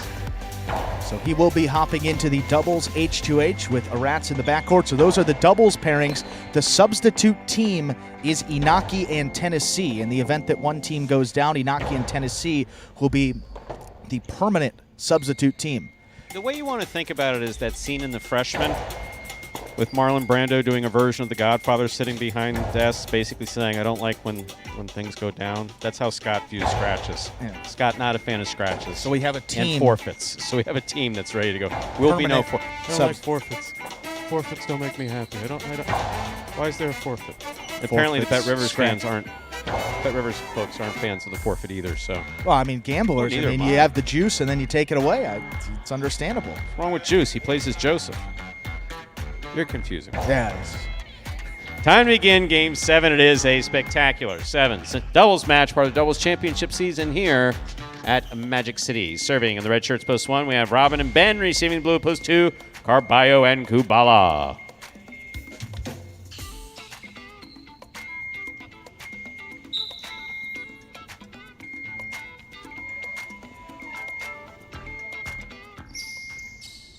Robin serves. Game 7 has begun. Dejada, the drop shot scores. Point 2. 2 first up on the board in our 7th game. That'll bring to the court the white shirts post 3, Bueno and Julin.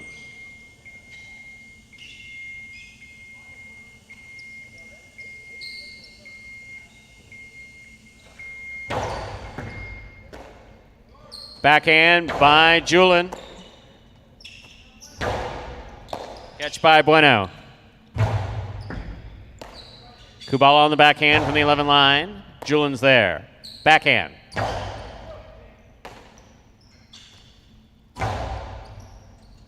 Julin now from the 12 line. Backhand.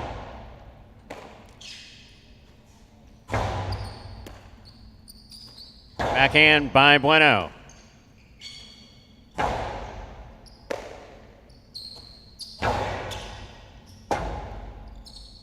Rebote forehand by Carballo. Julin is there. Backhand. Goes deep. Here's another rebote for Carballo.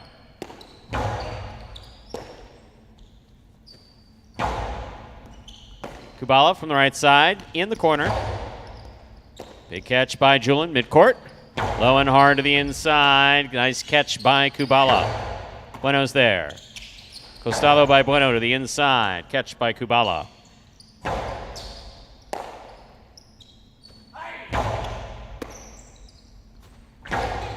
Splitter caught by Bueno. Cortado 2-all by Bueno. Stop. No way.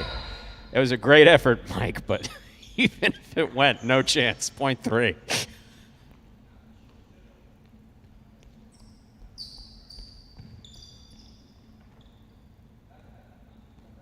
Here are the green shirts opposed for Ikeda and Bradley.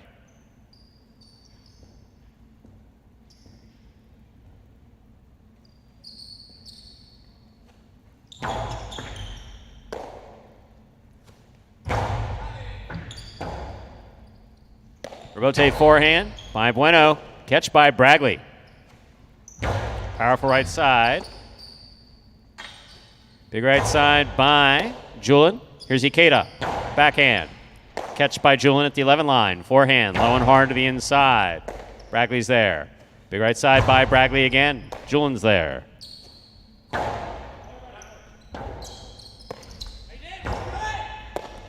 Went on the catch. Backhand. Rebote coming out. That rebote turned beautifully by Ikeda. Bragley from the 12 line. Big right side goes back and out to the rebote. Bueno's on it. Lower and harder. Bragley's there from the 11 line. Powerful right side crossing the sidewall. Beautifully caught by Julin.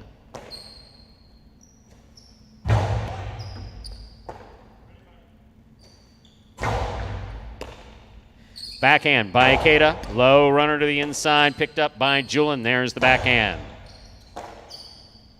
Backhand by Bragley to the outside. Ooh. That hit the cage. That's off the court.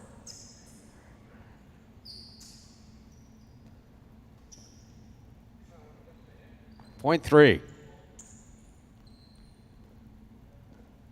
Black shirts at post 5 receive. Look, it's Andrew Luck and Douglas.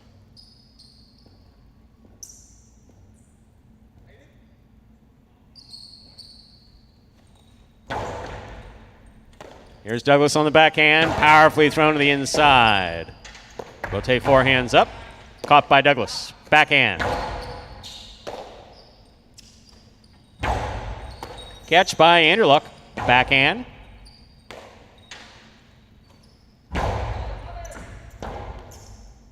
Rotate forehand, just missed point 3.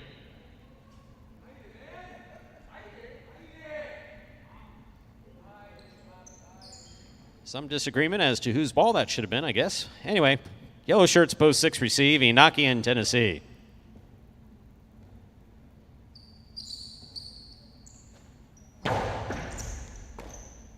Tennessee on the backhand, hard throw. Beautiful catch by Inaki at the 10 line. He goes deep. Nice. Ooh, ball just dropped there at the 13 line. Good effort by Tennessee. Point 3. 4 straight points for the 3 team, Bueno and Julin. Now receiving, pink of post 7, Diaz and Gocheri.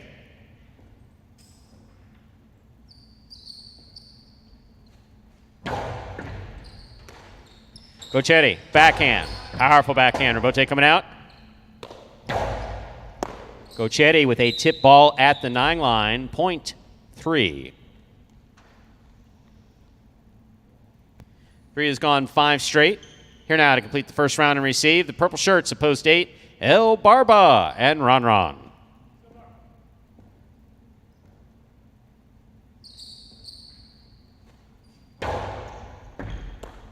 Ron, backhand from the 9 line. Powerfully thrown. Rebote coming out. Rebote forehand. Rebote by Ron. Light touch. Caught in the air. Dropped in the air. Point 8. We've completed the first round of play. All matchups are worth 2 points now through the end of the game. First to return, the red shirts of post 1, the team of Robin and Ben.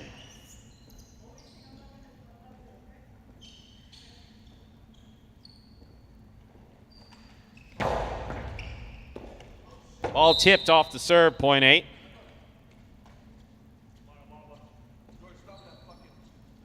Eight on the board, 3 points. Here's post 2, Carballo and Kubala.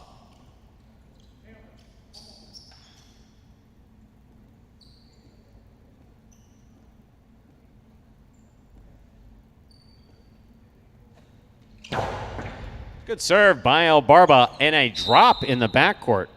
Point 8. Straight points to a possible game point here for post 8, El Barba and Ron. Trying to stop them. Green at post 4, Ikeda and Bragley.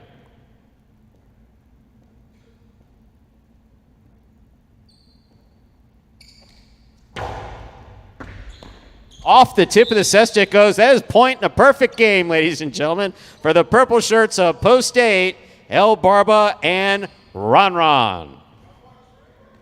My, oh my. Wow. 3 places, 2 shows. Congratulations.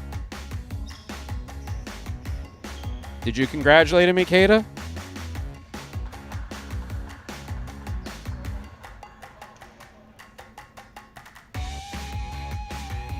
Oh, the irony, the irony, the irony.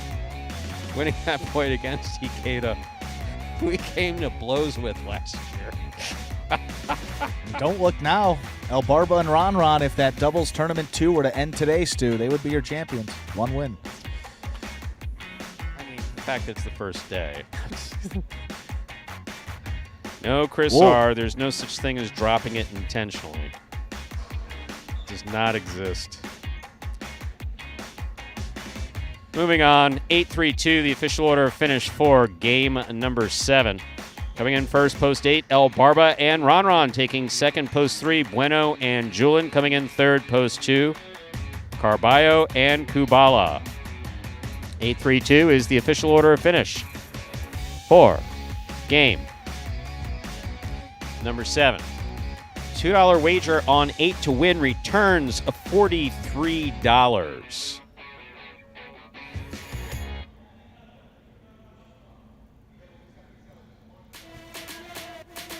$2 Quinella 3-8, 51.40 trifecta, 50-cent price, 832, 471.85. Zeto Zero, hey announcer. First of all, my name is Stu. Andrew's the other guy. Andrew, say hi. Zeto Zero said, just say hi. Hey. That's Andrew.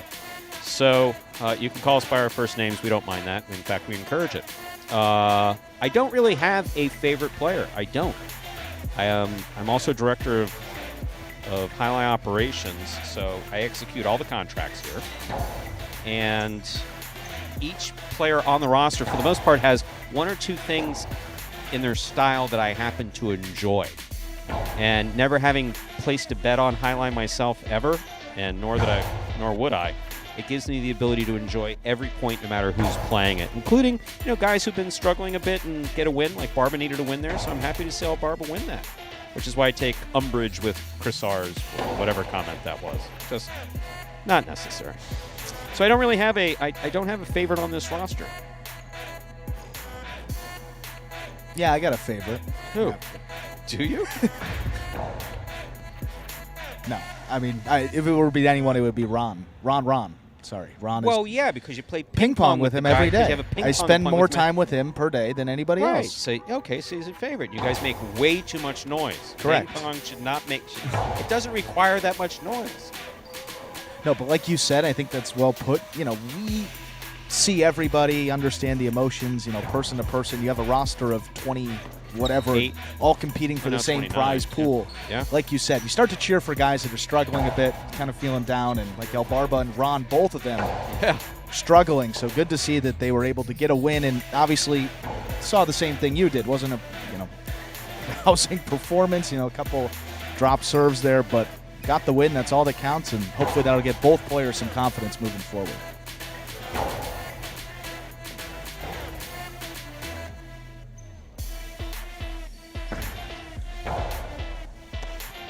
$2 Quinella 3-8, 51.40 trifecta, 832, 471 even.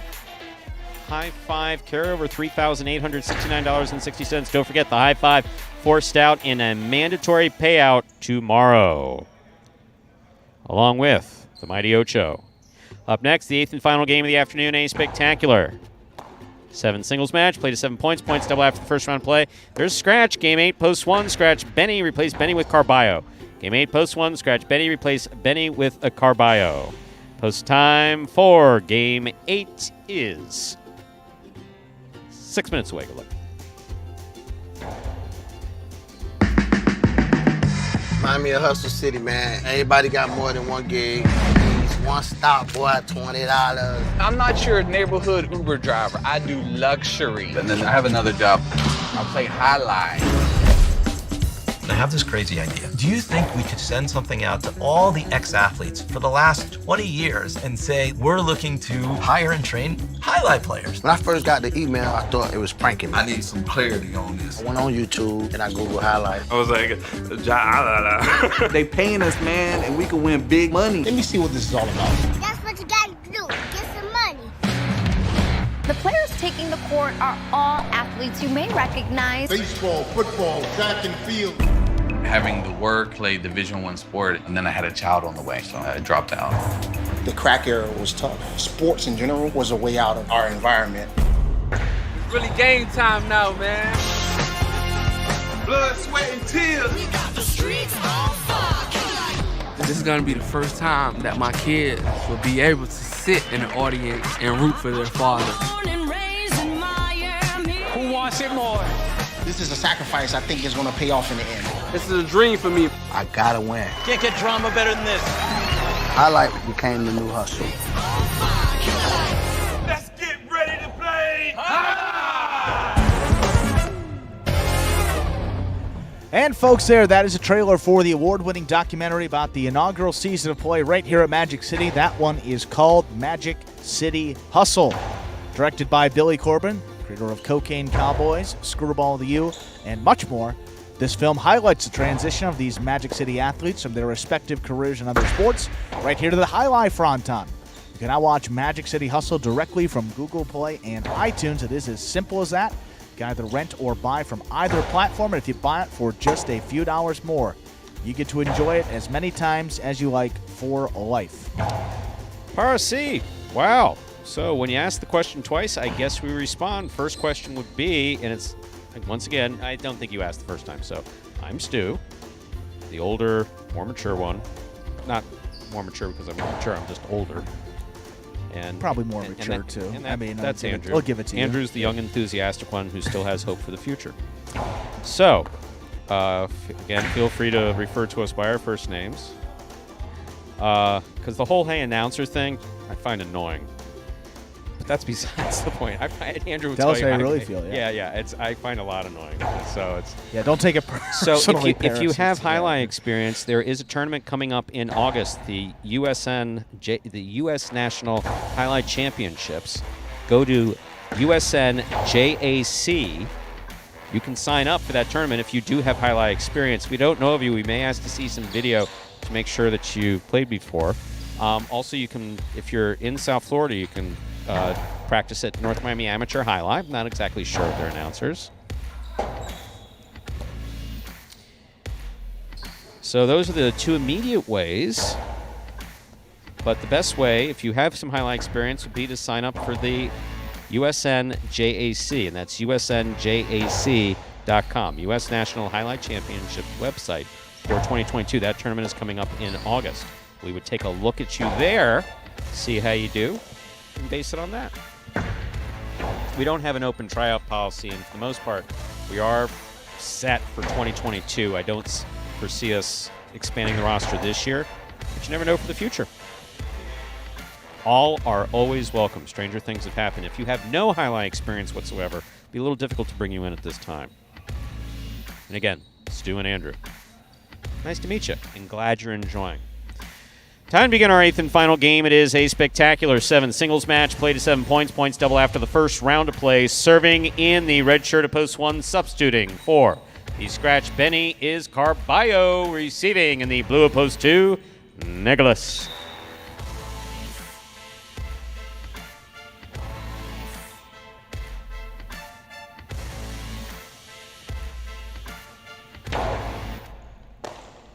Backhand by Nicholas.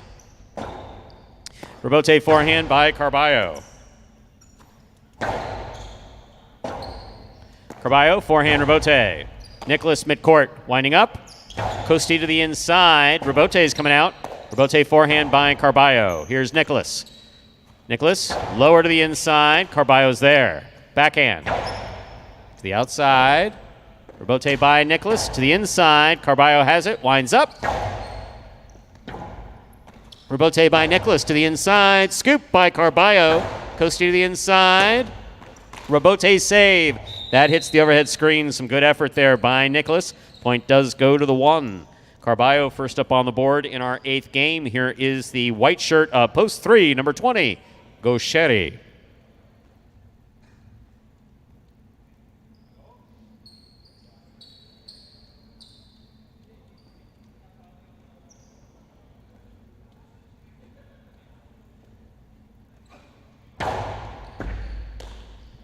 Gochetti from the backhand. Rebote forehand by Carballo.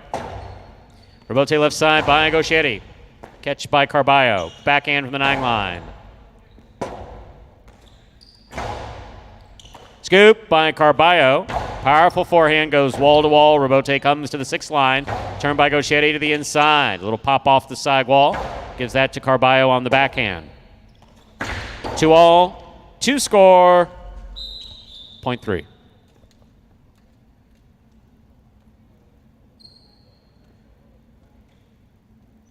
Here is the green shirt of post 4, number 13, Douglas.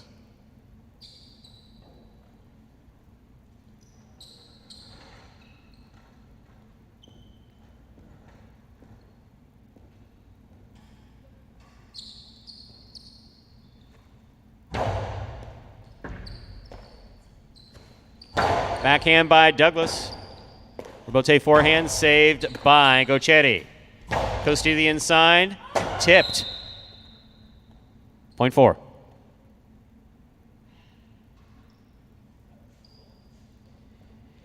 In this matchup, we have Douglas serving to Iñaki in the black of post 5.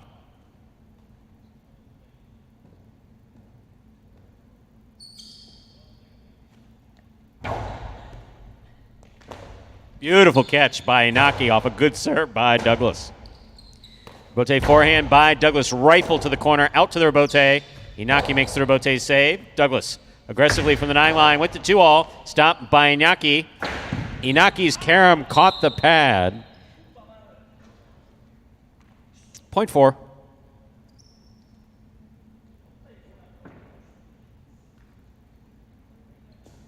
Here's the yellow shirt of post 6, number 87, Aratz.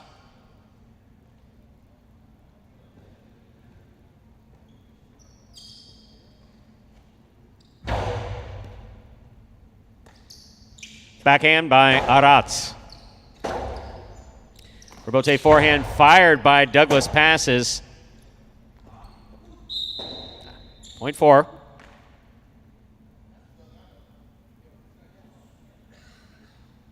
Far on the board with 3 points, here is the pink of post 7, Manu.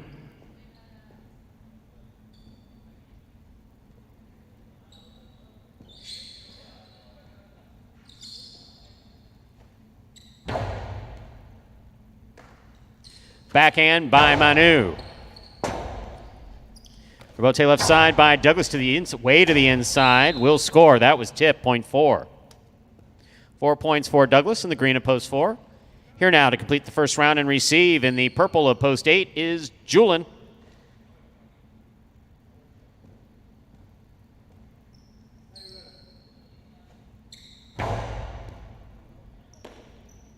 Backhand by Julian. Rebote forehand. Catch by Julian. Backhand. 2-wall hit the pad. That hit the pad too. Point 8.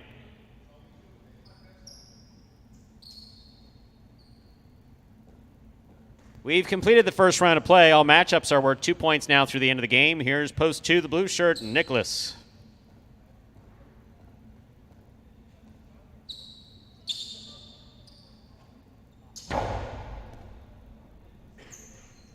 Backhand by Nicholas.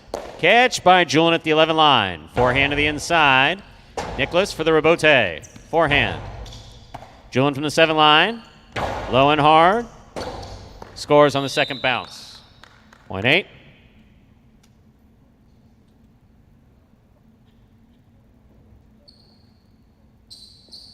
Receiving red of post 1, Carballo.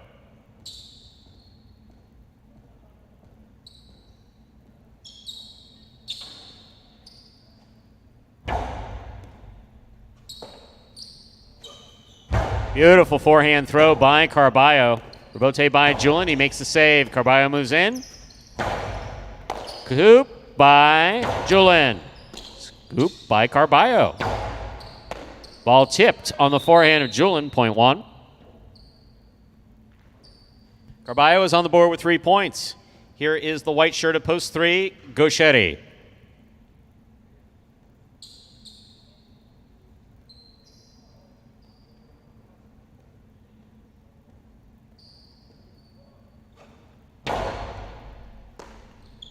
Backhand by Gochetti. Rebote kicks all the way out to the 3 line. Turned by Carballo.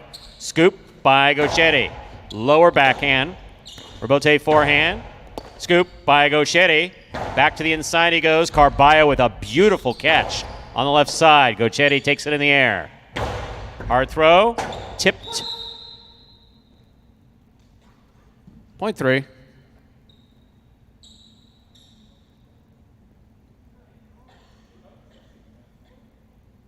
Black shirt at post 5. Here's Iñaki.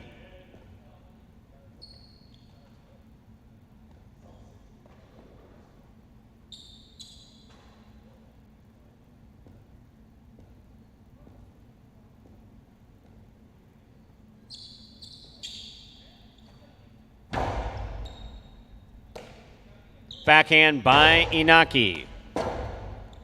Rebote left side. Catch by Inaki. Dos Paredes, the 2-all by Inaki. Scores beautifully, point 5.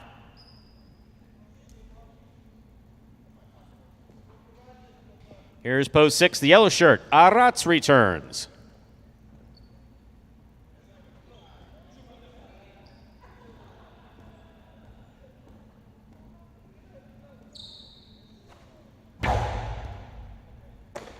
Arats, backhand from the 13 line.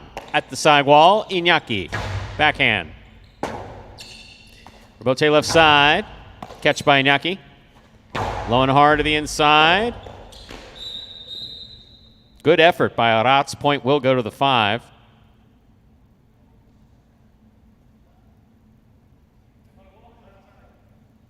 Five on the board with 4 points. Here's post 7, the pink shirt. Manu.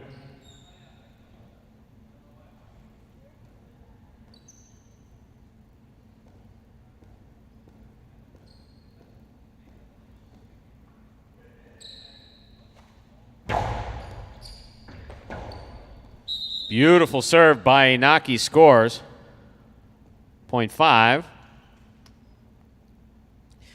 Possible game point for the black shirt at post 5. Inaki trying to stop him. Douglas.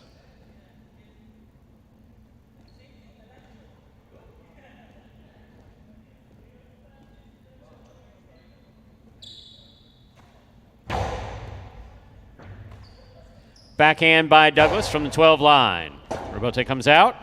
Rebote forehand to the inside. Catch by Douglas. Backhand. Powerful backhand. Rebote coming all the way out. Inaki hangs in there. Makes the rebote with a light touch. Hard throw by Douglas will score. Safe. He's safe. He's not sane, but he is safe. Okay. Point 4. But it's a good kind of crazy. Possible game point for the green shirt at post 4. Douglas trying to stop him. Nicholas.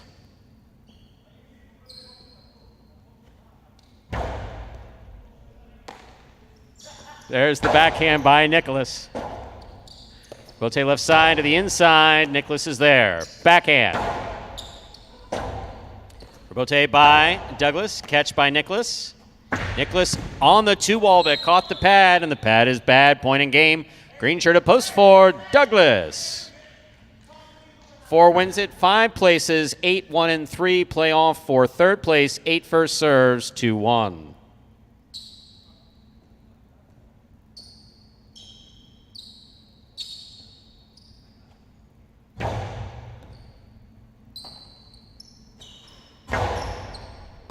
Excellent catch by Julian. Powerful throw. Carballo's there. Carballo goes deep from the right side. Rebote to the 8 line, saved by Julian. Carballo from the left side, backhand. Rebote forehand by Julian. Catch by Carballo. There's the backhand by Julian.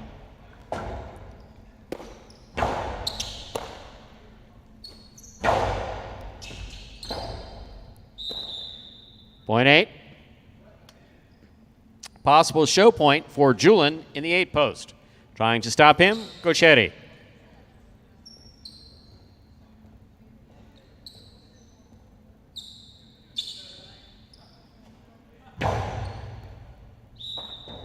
Over serve. Point 3. This is show point. Last point for the performance. 3 serves 8.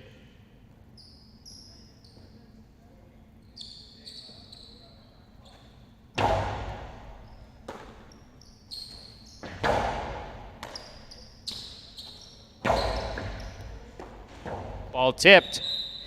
Point and a third place finish for post 3, Gochetti. Unofficial order finish. 4-5-3. Your prices will be up in a moment. It does come very natural to me. Yeah, it does.